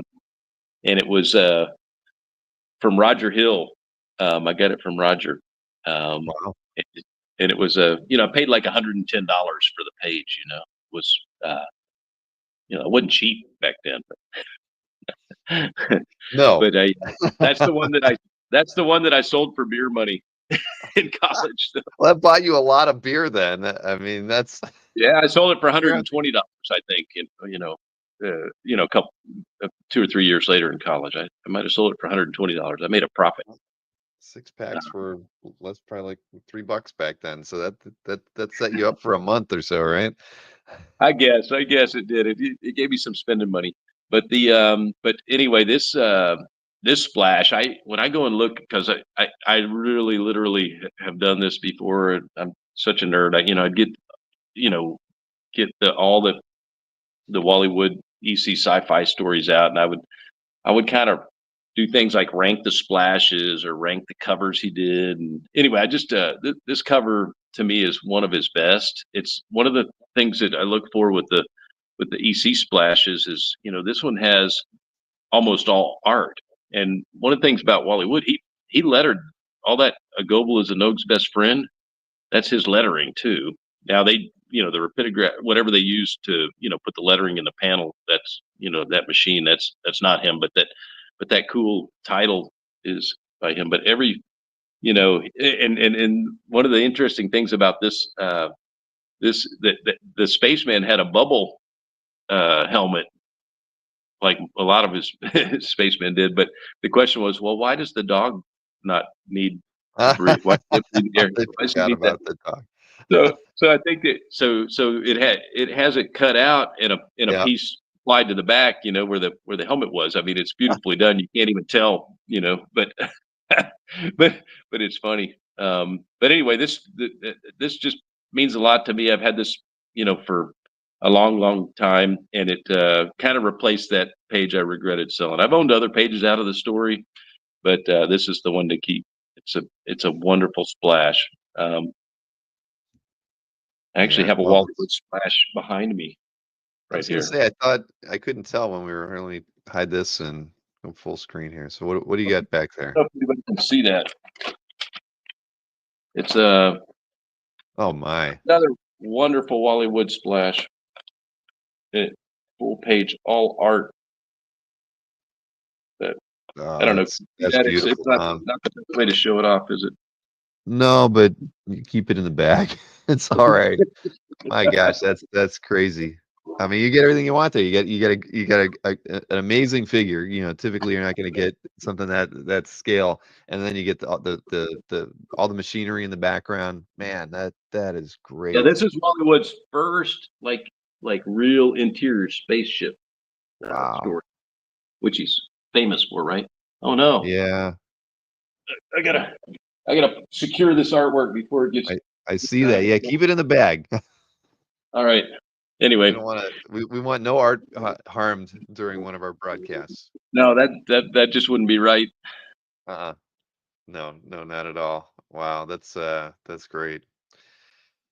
Let's see here. What was I think where we were at. Oh, I know where we were at. Let's see. So Wally Wood's like just about my favorite. Wow. Oh, now, oh my God, I yeah, do. this is too. Yeah, let's look at that one because Bernie Wrightson. I mean, this is from 1972, so So perfect, this is perfect time period wonderful. for him. All right, I was stuck in Guyana here working. I couldn't make it to San Diego Comic Con, and really good friend of mine, Will Terve, um, kept an eye out for me, and he he texted me a picture of this. This had belonged to Alan Spiegel, and it was at his booth. His nephew's kind of carrying on for him. Alan was a wonderful, wonderful human who, obviously just passed away. Yeah. Um, this past year, and unfortunately, but the beauty of this piece, I found out that it had been in Alan's collection since 1977 when he bought it directly from Bernie at the Comic Art Con in New York City, and it's got like Bernie's little bill of sale taped on the back of the frame, and for $75 he bought it from Bernie. But this is exactly what you want in a Berni Wrightson piece. This is like, I feel like those guys were, between him, I mean, anyway, it was having the time of his life. It was like really his most prime work to me is around 72 to 74. And this is just a great example. It's so fun, but so, macabre and irreverent, and, with the, with the baby, the monster baby with the cudgel, and Kane just looks really cool. But look at all of the textures Bernie created with all the different, strokes of the ink that he's laid out on this page. It's got so many different, kind of techniques and textures. And oh man, it's the good stuff. It really is. I mean, Rich Danny's mentioned the hands. I mean, just the line work there alone, or even in the jacket he's wearing. I mean, it's so realistic, and just the thought that went into that. I mean, there's so many different ways you can ink something like this, but Wrightson was so on his game and so imaginative in here too. I mean, he was. I mean, Yeah, I love this. I mean, this is just so beautiful, and the idea that it was in his collection since '77. That's yeah, it tells you it was a special piece for him to own it for more than 40 years. So, my absolutely. goodness, So gosh. I'm thrilled to be the caretaker of it. It's a special honor. Yeah, my goodness. I can't even. This is something that again, it's back to I could look at this for hours. I mean, it's that amazing. There's stuff to find in there. You could look at it for hours. It's like I'm trying to look at it in this little phone, and I'm like, because it's not here with me, so I want to be able to look at it real close too. Well, it's gone to the I right will home. soon. I'm glad you got it, Tom. Thank you. I'm thrilled to death. It's exactly something that hits my hits my funny bone, my soft spot. Yeah, wow. I like what Rich said. Yeah, exactly. It's Bernie just had like such a gift with that brush, and it just flows. It is effortless. But Yeah. there's fun and there's humor in here too. That's what I really like about it. It's like it's one of the reasons I like Brian Bolland's art so much too. It's like you have the beautiful art, but there's a sense of humor that's worked in there as well. Right. Even though you have this crazy scene, there's a bit of playfulness in his eye. Right, exactly. I mean, at the end of the day, yeah, that's there. It's macabre Um, but funny at the same time. yeah. Wow. Oh man. So let's see. Where do we go from here? I know we looked at some of the Dave Stevens stuff. Well, this is a little change of pace here, but to an Uh-huh. artist that we definitely talk a lot about here on the channel. It was as Steve Rude Nexus work, and this is from '84. Hmm. And boy, there's, I mean, I love his black and white work, but when he set his mind to working in color, so especially during this run, this is just a beautiful piece of art. I mean, Steve's amazing. So I read Nexus from the beginning, and I love Nexus. I still love Nexus. I could go back and read it. It's one of those titles I go back and read, and I still love it. And I think that Steve Rude's one of those guys who his art has been fantastic throughout his career. Obviously, it was a little primitive when he first started with the title in the black and white magazines, but it didn't take long, and he's just unbelievable. But it's I can remember a time when I think it was in the letters page in the back of one of the Nexus issues. I wrote and asked. It said something about art for sale, and I wrote, and I remember in high school getting a list of the covers from Nexus that were available from Steve, and the price was high. It was several like I talked about the Dave Stevens price. It was similar. Like maybe something like this cover was, close to $1,000 or something like that. I'm like, oh wow, I guess that's not going to happen, you know. And Mm-hmm. anyway, it's it was. I've just admired his art. I love the way that he's able to develop character. That he's able to, he I mean, the expression, the way he creates the motion with the characters and their, with their anatomy and their bodies and just the fun of the world that he creates. It's just so consistent and so wonderful. And this cover, so I have a soft spot for kind of the Merc and all of the, the the past denizens of Elam and all that, so this cover appeals to me in that, and just the lighting and the composition and everything. It really is kind of a, it's pen and ink, but then watercolor painting combined, right? Um, so it's just gorgeous. And when this one came up, I said, well, that fits the bill. That's a Nexus cover that could be my one and done, real Nexus cover. Mm-hmm.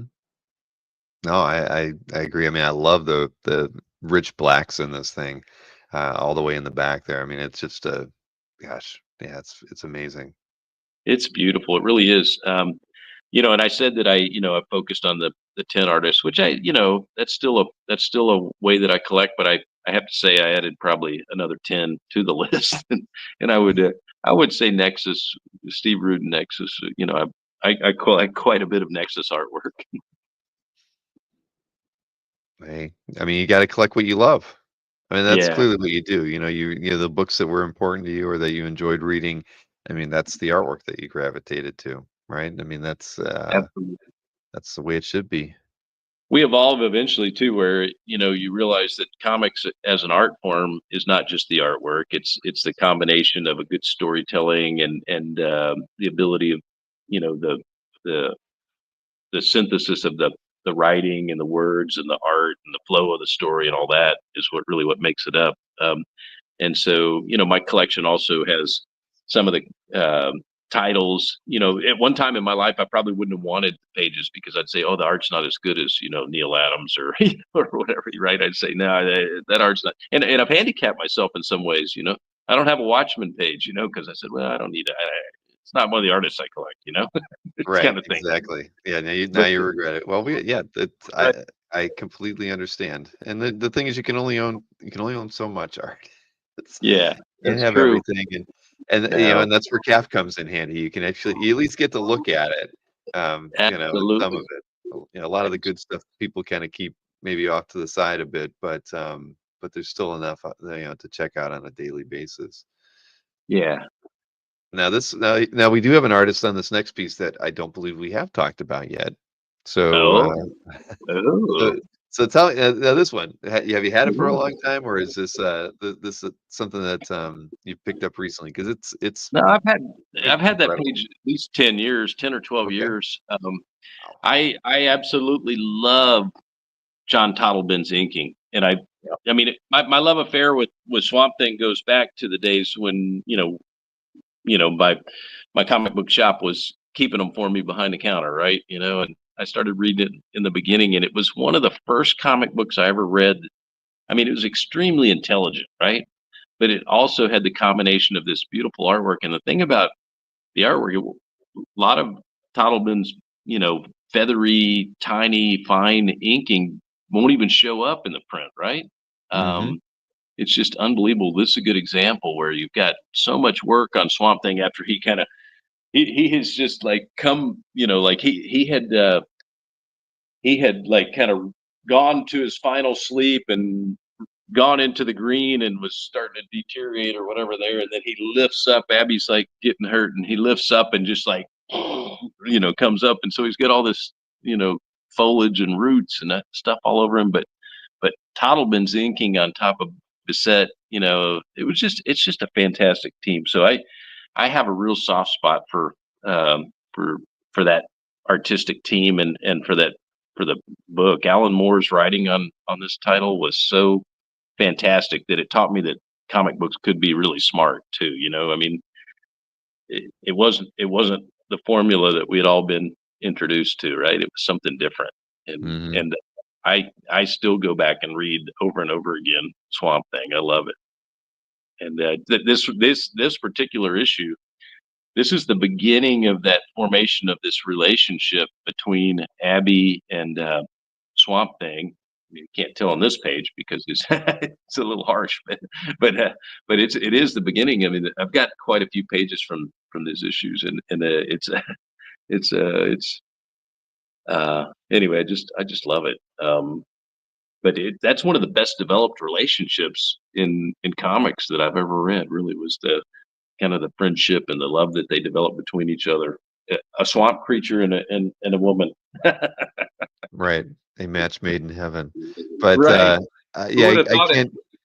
can't stop looking at the, those three inset panels and the just how smartly they're laid out over that, that image of the two of them, just and being able to have the no, not Alec in there, the way, that just gosh, I mean, it's just can't say that I've seen a panel layout quite like this, to accommodate those three words in two Right. separate, just I love it. I mean, it is such a thoughtful page.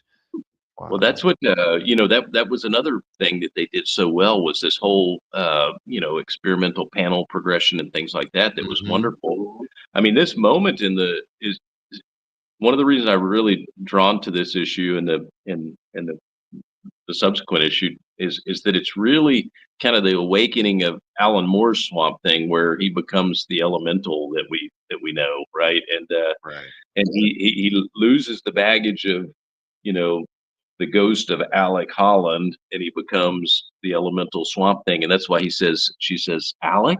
He said no, because he's come to the realization in this sleep that he was having of what he is, in his kind of you know so anyway, it's pretty cool cerebral stuff, It is. No, no, it's, I hate to say I didn't read all of Alan Moore's Swamp Thing. I've read a few. I read this issue, of course, but it makes you see the artwork and it just reminds you that, I need to get back in there and reread everything You because, do. You need to go back and read it. It's funny. It's uh some people will say. I mean, it's a little bit. There are people who pick it up and can't do it, right? But then mhm. it's worth the effort. I think if you go back through it, you'll see. Because like you're saying, some of the panel progression, the some storytelling mechanisms and things like that that are pretty genius. Oh man, I'm getting, yeah, everybody's giving me grief in the chat because I'm more of a Marvel guy anyway, but they're telling me that I can't read. That's all right though. But no, this is wonderful. And gosh, so the next piece though, we're switching a little bit, but we talked about Miller and Sin City, and I know you're a big fan. And then I love, the this is just great storytelling by Frank. Yeah, It's all about the little subtle moments, right? And right. this is perfect. I love this page. Yeah, I mean, we're all in love with Frank Miller, and what he did for comics is unbelievable, right? He's a guy who, I don't know, I always say he's one of the very best, if not the best, at marrying words and pictures and the flow of the storytelling that there ever was. And Frank will say he's really good at silhouettes, but anyway, what he's really good at is the flow of the story, and this is exactly what you said. It's just such a powerful, tiny little subtle moment, right? And I don't know how many times I read these Sin City books over and over again, but and I particularly like Family Values for some reason. I mean, Miho is one of the reasons, right? But it's more the story. But I get a kick out of that cat, trying to slide his gun out because right next to him is Dwight. He's thinking he's gonna, and she's in the back seat laying there, and she's already. You got to remember, she's already jumped on a car, I think, and killed like 5 dudes or something with her with her swords previously. So it wouldn't take much to go through that car seat and you know have him done real quick. Hmm. But he's like, you can't tell if he's putting it back in or he's like his hands coming off of that gun though. Oh man, no, well, this is great. I've always wanted to get a Sin City page and have never gotten one. Probably it will never, but no, I added this this one. This is like a brand new introduction into my collection. This is the most recent page that I've got in my collection right here. wow.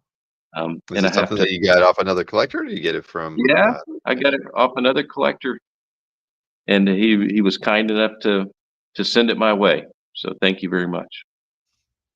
I'm sitting here in Very- Guyana, and I haven't even held it in my hands. It's in my That's house, rough. but I can't wait to get home here in in 2 or 3 weeks to to do that. So when you have art shipped home and everything, do you make sure does it get opened and make sure everything's okay? Do you leave it all it's still packed up? How do you handle something like that when you're gone from home for so long? There's a lot of secrets to all this, international art trade. I'll save my secrets for another day. All right, all right. Hey, I don't know how it's tough enough for me because I like opening new art pickups that I get on the Thursday show, right? So when I get a piece of Yeah. art in the mail on Friday, it sucks because I have to sit there and look at that package Oh for six wow! I don't know days. how you do that. I can't. I know. Well, that's what drives me. Trust me. There's Yeah, sometimes I'm I having don't a like different level of zen. Maybe it's just some sort of like right. I have to anger sit there and find my thing. center and be like, all right, I'm not going to look at it. It Uh, doesn't exist.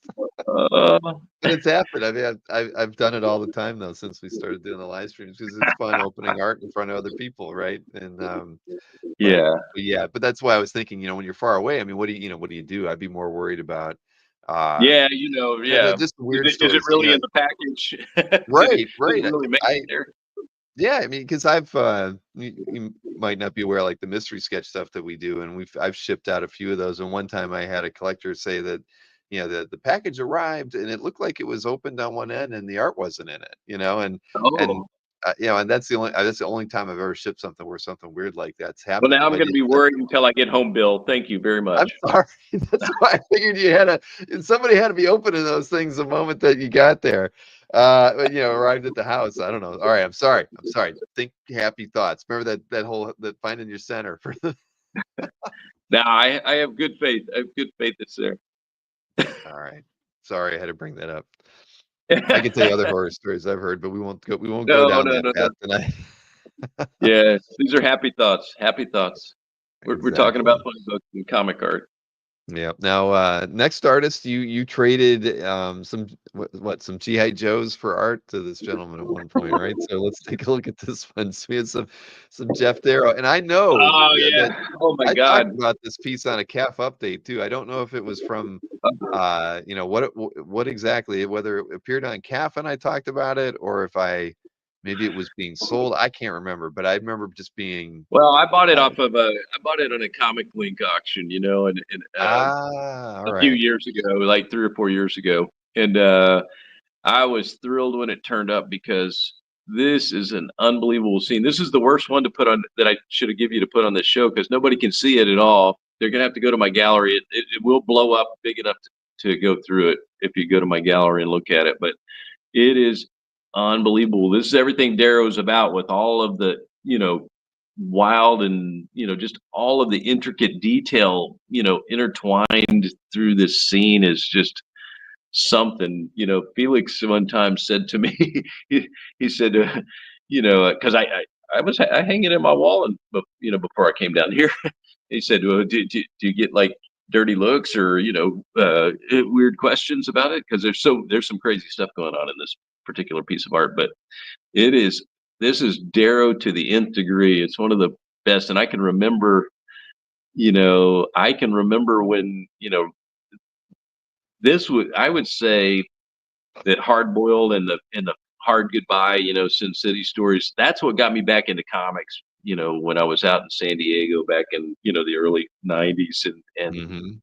I could just, I mean, you just stare at Darrow's work. And so I met him after this, after I was reading this stuff. So let's say I was reading this in 90 and met him in 95, that show I was talking about, but I was in love with his art. And, like a lot of people are, he's just kind of a unique talent. I mean, obviously there's the influences from Mobius and the different, kind of European influences and things like that, but nobody really does exactly what he does, and he has an interesting process as well. And that's what this is. This is a giant piece of art. I'm telling you, it's about 3 or 4 feet wide, probably 4 feet wide by almost like 2.5 feet tall or something like that.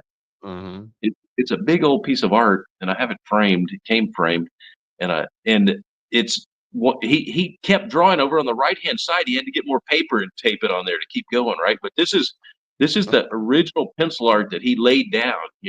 That he laid down, and his process is that he draws and then he lays vellum on top of it and inks at that size, right? So the pages in Sin City are different sizes, but anytime you see a panel in hard boiled, there's a pencil piece that's exactly that size. Right. That was like I've got a in my gallery. You'll see it. There's a page that's right after this. That's a panel page, and I know somebody who has the pencil piece that it's inked from, right? So there's two pieces of art with a Darrow page, right? There's what he laid down, and I kind of like the pencil the best because that's where he laid it all down, and it's finished. It's the pencils are so dark you could almost print from it. But then he lays the vellum on top.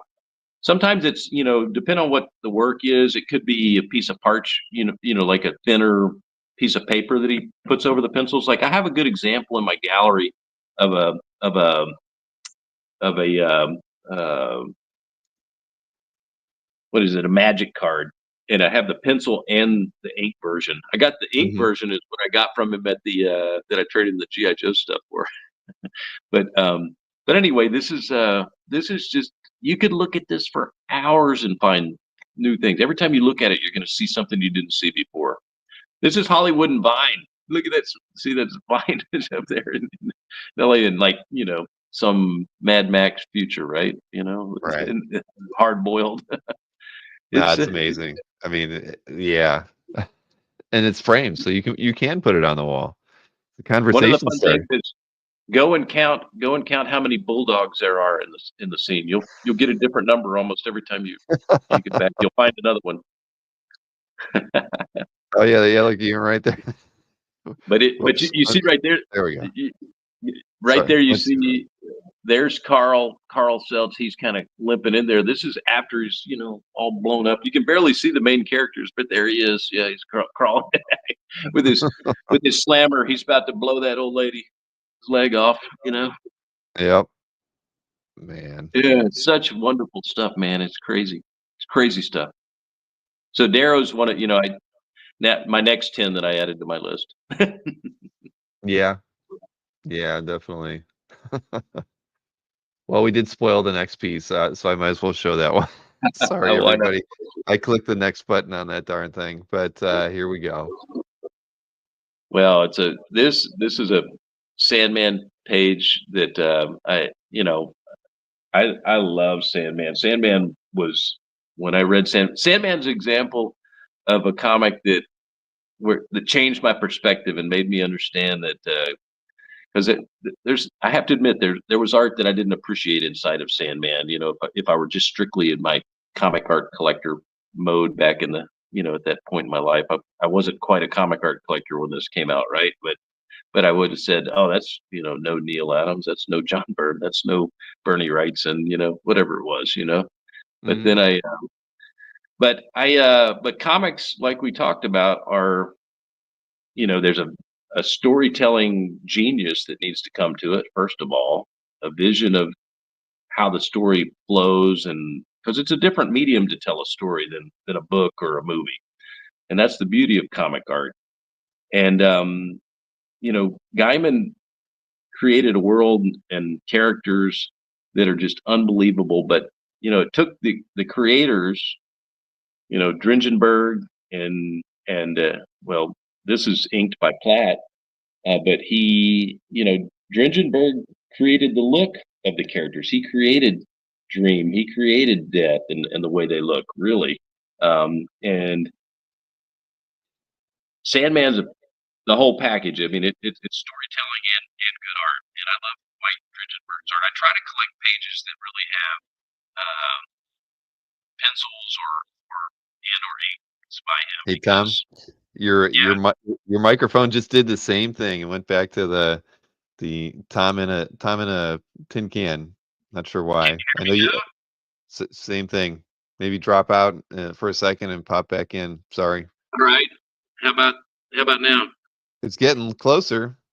I saw you mute it and Let me see. oh, now it's back to normal. I don't know what you've got the touch. You got it back. I don't know. All No, right, I'm back. you are back. Yeah, God Loves Comics says it sounds like you're a walkie-talkie, but not anymore. You are Well, when I'm back. a well, I guess down here in Guyana, the electrons get mixed up sometimes between here and there. But anyway, I just believe that Sandman's some of the best storytelling that I ever read in comics, and I love the stories. And this page is special to me because Season of Mist is my favorite story of the. It's my favorite story arc. My son and I, when he was in high school, I reread it, and I gave him a set of Sandman to read, and we read Season of Mist at the same time, and it was funny because I was hardcore comic art collector at that point, right? When this is 10 years ago or something like that. And I said, if you went through this entire graphic novel, what do you think is the coolest page in there? And he picked this page, but he didn't know that I also picked that page. We both loved this page, and I knew I didn't know where the page was at the moment that happened, but I started searching around, and thanks to CAF, I found it. It was in a comic art collector's collection. A really nice guy over in France had this page, and he didn't really want to part with it, but we started talking, and I was able to do a trade with him. I found out something that he really wanted, and it cost me a Watchman page to get this page. So you had to buy the Watchmen page to make the deal happen. Yeah, I traded Well, for a Watchman page, and then I yeah. traded that Watchman page to him to get this. Oh man, And I Tom, love this page. you've been wheeling and dealing for a long time. I mean, I admire that. But these are great. I mean, I love hearing stories like this. That's you find out what the other guy wants, and you make it happen. And maybe if you back out, you get stuck with a Watchman page, but that wouldn't have been terrible. I wish I had that Watchman page. It was a great one. I want it back, but I don't want to give this up. Man, Anyway, yeah. So I love Sandman, and I've been kind of what's funny is I've been posting art quite a bit of art leading up to this conversation with you because I'm not a guy who's really online very much, and I do post art at CAF because it's wonderful to share art. I appreciate everybody who shares their art. I love seeing their art, so I feel like I want to do the same. Um, we and appreciate that. coming. So anyway, I shared. I've been putting a lot of art in there, including one of my really cool acquisitions recently is another Sandman page with the from the first Death issue, which And you I'm thrilled posted that about. last night, right? Yeah, I did. I did. Yeah, that was So a good one. Well, another hey, collect. you're in my watch list, Tom, so I don't miss anything. Well, I anyway, I just appreciate how everybody shares on there. That's it's fun to see each other's stuff. I think one of the things that we could do more of in the hobby is be a little more open. I think people, we some and everybody's got their motivation. No, not a Reasons. criticism at all, but it's just a share your art. Let us all see it. It's beautiful to look at. That's Agreed. I mean, that's and that's you why we never know made. what might happen. You share your art. Some people are scared people are gonna try to talk them out of it, or they're that I don't know, but it's our art. We don't have to do anything with it if we don't want to. But you never know. Right. Something you really want might come your way if you let people see it. That's You how never sometimes. know. Right. And there's a feature now that you can actually block people thanks to the app. So if somebody's really pestering you, they won't leave you alone. It's not rolled into the website yet, but it will be. But yeah, you can actually kind of make it so somebody you can just make them stop contacting you. They can't email you. They can't comment on your art. So you have that safeguard. You can show off the artwork and have just complete privacy from being, bombarded by people who might annoy you. I know that that's a reason for some people not to post to CAF, but Yeah. uh, it happens. But I'm with you. The more the merrier. I mean, CAF really. We came up with the idea for CAF because back in the day when they had the long box website, right? They only let you have the 5 pieces up at a time, and nobody was showing off things like commissions or convention sketches. And at the time when I Mhm. got started, I was more of a convention sketch collector, and I was like, boy, I want to. Mhm. There's so much art in people's collections that I'd love to see, and nobody's showing it on this one website. They're either showing stuff they want to sell, or they're showing just their best stuff, and I'm not getting to see anything I like. Like, so that was really the inspiration for CAF was that, and um, but yeah. Anyway, I'm with you. The more sharing of our work, the better. And it's so much. Collecting's fun. There's so many different ways that people are collecting now too. That it's really just cool. I learned a lot from watching what people post and thinking about how people collect. Hmm. It's fun to be a collector. We all have our own version of the whatever obsessive compulsive disorder this is that we have. But but it's fun to see how people collect. So I Yeah, appreciate having the site and a place where we can all share and interact. It's really a cool thing. I I say that to myself every day. Um, but let's see. The CAF app is not banned in Guyana, Marcus. It is global and everywhere. Um, but now you didn't mention this artist, but yeah, you mentioned the book. I think earlier you mentioned Blab, Oh, and yeah, and this is the artist is Drew Friedman, right? So this is a cover from 1989. I put this because I'm not sure as many people think of Drew Friedman when it comes to, their collections or comic art, because quite frankly, his contribution to comics is, I don't want to say it's limited, but he did a lot of comic strips that were in alternative, newspaper publications, but then collected by Fantagraphics and things like that. But Drew Friedman, if you haven't checked it out, is a really amazing artist. He's had different phases. I think probably those people that know him think of him mostly as almost like a caricaturist of, his art, magazine cover, illustrations and things like that, and interior illustrations is where most of his art is produced these days, right? Hmm. Um, but Blab was an alternative comic, obviously, that Fantagraphics put out and showcased a bunch of interesting artists. Drew Friedman was one. You got a lot of folks that you can go back and learn about there.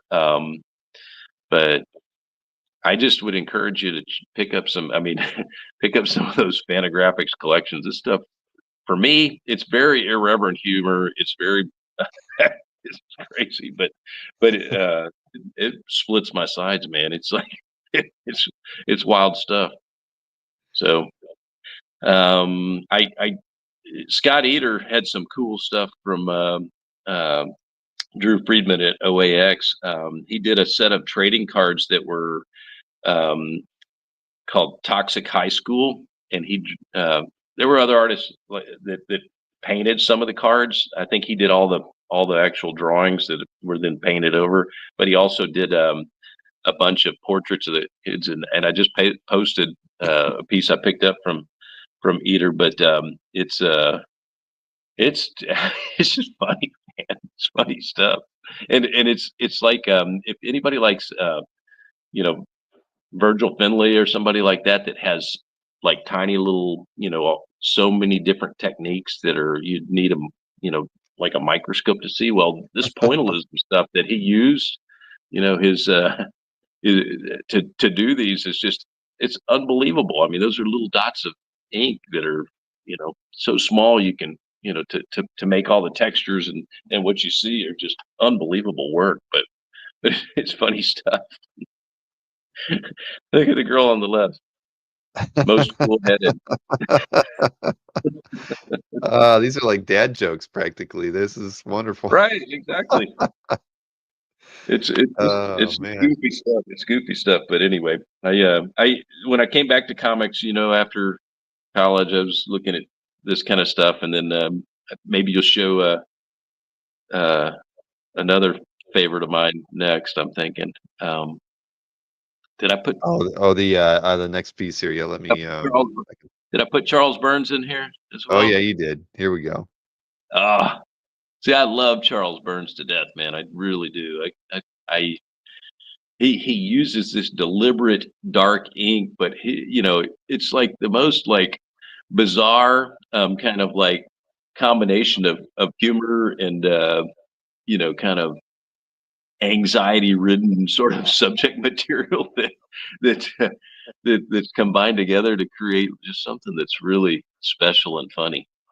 I don't know. There's just a like if you this picture this was originally published as a portfolio, and then this piece of art from that portfolio was used for the cover to the El Borba collection, and it was modified slightly, but yeah, exactly. That's a good description. David Lynch of comics. That's a good. It's exactly right. So anyway, I I got no end of my interest and entertainment from Charles Burns' work. I love it. Yeah, no, this is amazing. Really is weird, defective. My gosh. You can't really tell what's going on here. Like there's two. So in the cover that's used for the collection, in this one it looks like the two guys are sort of like the girl, where it's two-headed people, Hmm. which is very interesting. But in the published version, one of the heads on the guy is like a fake one that's like attached there. It's like you got found out. I don't know if it's an improvement on this, on the conundrum that we looked at here or not. That both of them leave you really thinking, what the heck is it? What's each head thinking? What's going on? Who cheated on who? You know, it's, Yeah, it's yeah. There's and there's a very rich story there's a baked rich into this. story. You could tell yourself a story about this all day long. And then there's Borba with his head poking in, behind the curtains, like Oh he's a man. detective. He's a Spanish wrestler detective. El Borba. It's Well, it's crazy shit. Marcus says the guys are no longer thinking. That is true, and we take this image literally. But no, I love this piece by Charles Burns. I mean, it's fantastic. Another artist that I've yet to own anything by, but there's definitely not enough of his work on CAF. I Oh, can it's tell you tough. that. I It's mean, I think we all real know hard to that. get it. It's so hard to get good pieces. And Yep. oh my god, Oh well, that's a good one. So what do we got? We got two more pieces to look at, and there's the next one's yeah. I'm glad you put this one in here. We get a Jack Kirby okay, Galactus page from 1978, and it's yeah, it's a doozy. yeah. We would be remiss not to bring the king up, right? Hmm. Comics are just wouldn't be the same if it wasn't for Jack Kirby, and I don't know. I mean, I love the whole cosmic Kirby thing. I mean, who doesn't, right? And I love Galactus, and it just there's not much to say here. This just like blows you away. It's one of those pieces that, and I got this piece a long, long, long time ago from a wonderful human. I got it from gentleman Jim Warden, and I'm thankful to him to this day for sharing it and sending it my way to be the keeper. But it's just doesn't really get any better. This is just about the best image of Galactus I've ever seen. I would agree. Number one Marvel fan says that he has a lot of GI Joes to trade for this if you're interested. And I believe that number one Marvel fan does That have a lot of GI that kind of Joes. went the other way around. Remember, I traded Geckos to get to this point. Oh man. But yeah, I can't think of it. Yeah, this is one of the best, Galactus images out there. I mean, there's a lot of them by There's other Kirby, good right? ones. There's two or three other competitors for it. Like for the best Jack Oh Kirby yeah. image, but not very many of it. That there's two. I can think of about three others. Right, but are they interiors or are they covers? Well, You know. covers now. I mean, if we're talking like that, like FF 74 or something like that, Oh or of yeah, course, yeah. or earlier, I mean that if that cover exists, the 48, 49 cover rather. Man, both of them. Yeah. Yeah. But no, this Jeez, is yeah. There's a this lot is a of good. good. I mean, Kirby's just out of this world to me. I mean, it. Like I said, when I was a kid, I didn't get it, but then as soon as you get it, you can't unget it because Kirby introduced like what makes comic books to me. He's like the exaggeration in terms of action and anatomy and all of that is it take didn't have computer generated animation in the 60s when he was doing this stuff. They didn't have the stuff we could do to make movies with back then. So a comic book was taking things further, from a out there standpoint than anything else could right then, and he was the guy doing it. Your microphone dropped on us again. You're back in the tin can, Tom. Wow. Okay. Let me try again. Nope, it's coming back. Yeah, Am I there? it's almost there. Am I back? No, you're like halfway there. Am I back now? No, no, it's Oh, still well, it's loud. It's my trick didn't work. mute it and then bring it back again. Maybe that's All I right. think that's what seemed to work last time. Let's see. Hello. Yeah. Hello. No, it's still there. Still not there. good. Let's see. Wiggle the Well, rabbit ears, says Antoine. Yep, yep. We were talking about rabbit ears earlier when we had a meeting, but well, we only have one other piece to look at. I think. Go ahead, say something. is that better? You're in the tin can, but it's loud enough. Hello. Hello. All right, let's All right. we'll switch to the Maybe last it's a piece. sign. Right, exactly. We passed the 2 hour mark. This is when, yeah, I don't know, but hey, you picked the right piece to end with, though. And I'm sure I always appreciate it when I get the pieces from a collector and they've ordered them, and I think having a great piece by from Weird Science. I mean, again, this is from 1953. It's over 70 years old.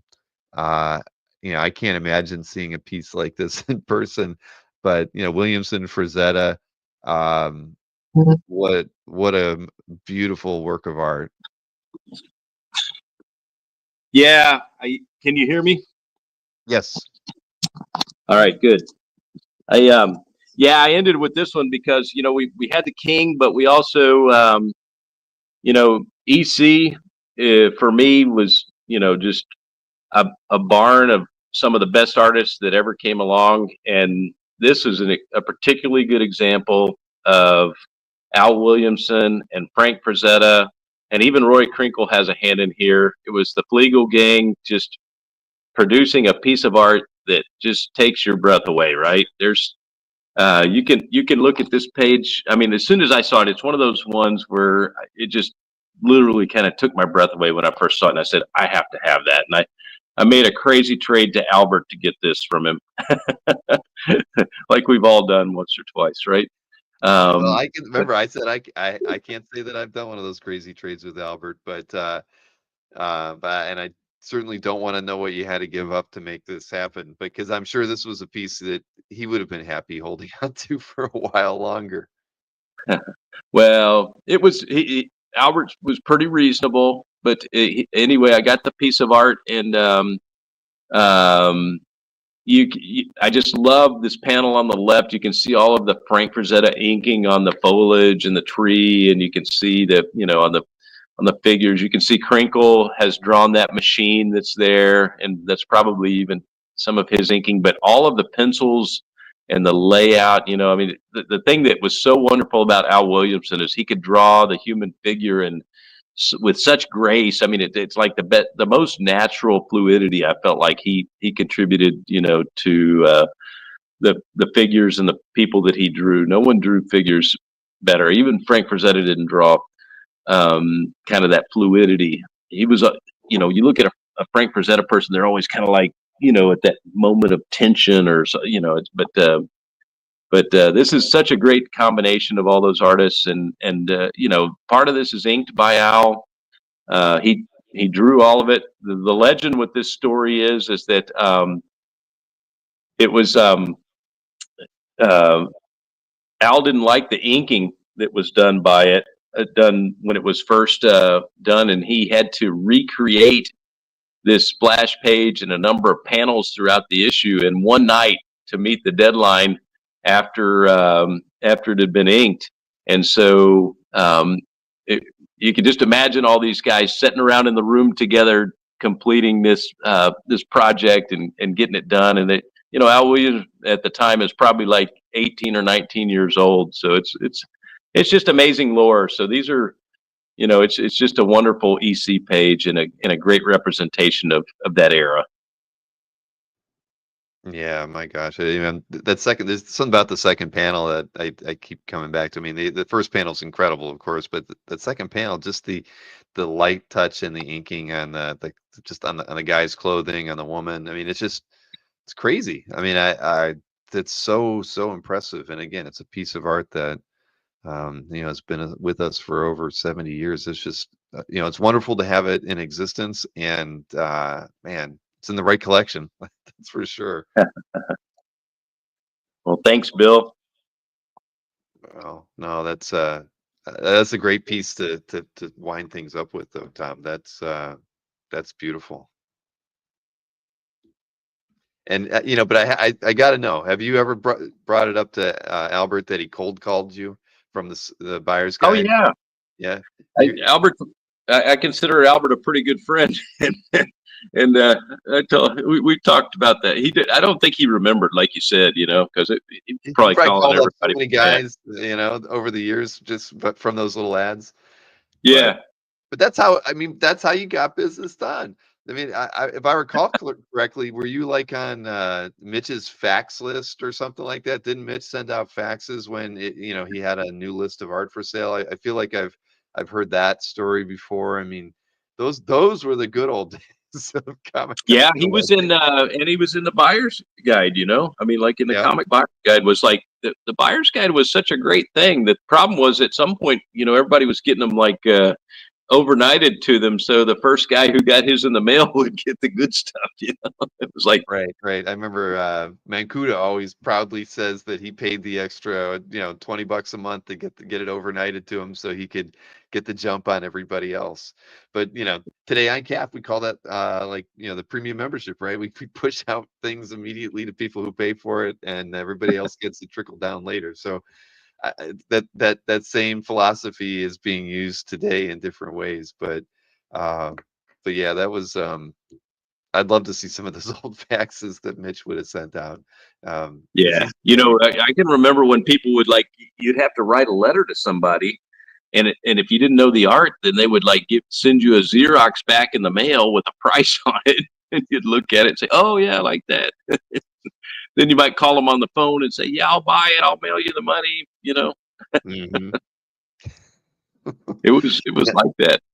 I can't imagine, but it's fun hearing those stories and knowing that you know, that all that the hobby, you know, has been out there, you know, long before many of us even knew. I mean, even when you started it, you know, with the first few pieces you picked up in the early '80s, you know, Oh, really I people were was collecting in the late '60s, you know, yeah, I early was just a '70s. whippersnapper, you know. I mean, like, you know, we're just kids, you know, like that. I was really young to be collecting ECs and EC art. There were a lot of guys who already had a good appreciation for all this stuff and major collections, you know. I mean, this hobby's been going on much earlier than our generation, right? Exactly. Yeah. That's Just got what's to get fun about more of those stories out. there's some shows like OFCON in Oklahoma still had some of those guys. That's where, Roger Hill and, a bunch of guys, God bless him. Roger Hill's gone now, but, a lot of old time guys would go there, and it's just fun to talk to those people. It's, at different times when you had to, send each other Xeroxes through the mail and all to figure out I've about art. reached out to, a few of those early art sellers and stuff, and not a lot of them. Most, like I say, most of them aren't really open to talking about the early days of the hobby. I wish they were. I've asked Mitch a few times because I mean he was out there in this early 70s, right? I mean, hustling a bit and going to a lot of the early gallery openings and things that were focused on comic art. But a lot of those guys don't like to talk about it, unfortunately, because I'd love to. Those are the stories I'd love to get, because that's just an era that none of us have any any real knowledge of. I mean, you hear secondhand stories here or there, but they're just not. I want to hear it from the guys in the room, you know. But maybe one day I'll get lucky and we'll get a few of these the old timers on. But Tom, this was great. I don't know why we waited all this time to do this. I should have asked you a long time ago. So Yeah, this well, was it's fun. fun doing it, and I appreciate you getting me on here. Well, don't be a stranger. I hope I think that I know you'll be back at OAX in 2026, but that's keep posting the art to CAF, because you've been helping push a lot of page views on Comic Card Fans for the last few days, because so many people are checking out the pieces you're I'm gonna have posting. to take a break now. I've been putting about a bunch out there now. We No, got to don't get. stop. All right. Well, listen, everybody, we both appreciate you hanging out with us this evening. We got to look at some great artwork and talk to a guy who's been in the hobby longer than some of you have been around walking this planet. So that's not saying you're old, Tom. That's just saying that Yeah, you are. You're saying I'm old. no, well, shoot, man, you're not much older than I am. So, uh, but the thing is, I mean, the thing you got clued into it early, right? I mean, I was born in '68. I could have started collecting artwork in 1982. I just wasn't smart enough. I'm still buying Yeah, comics, so it yeah, is we're what about it the is. same age. We all have that story. We if we'd all just started sooner, right? Exactly. I should have been buying comic art instead of GI Joe toys. That's all I can tell you. Yeah, that's probably true. Oh man, but again, thanks everybody. We had a lot of fun tonight, and I appreciate you all hanging out with us. And again, I'll be at it. I'll be doing another. I'll actually be doing an art drop with Berkey tomorrow, so it'll be interesting. He said he's digging into like a bunch of bins. He's going to pull out like artwork that he's been sitting on for a dozen years or so, because that's how Berkey rolls. And I have no idea what he's going to bring, but it'll probably be an interesting show. But Tom, thanks for doing this with me, and again, we should talk more. Definitely. Absolutely, All right. absolutely. I look forward to it, Bill. Have a good night. Okay. Bye, Thanks. everybody. You too, Tom.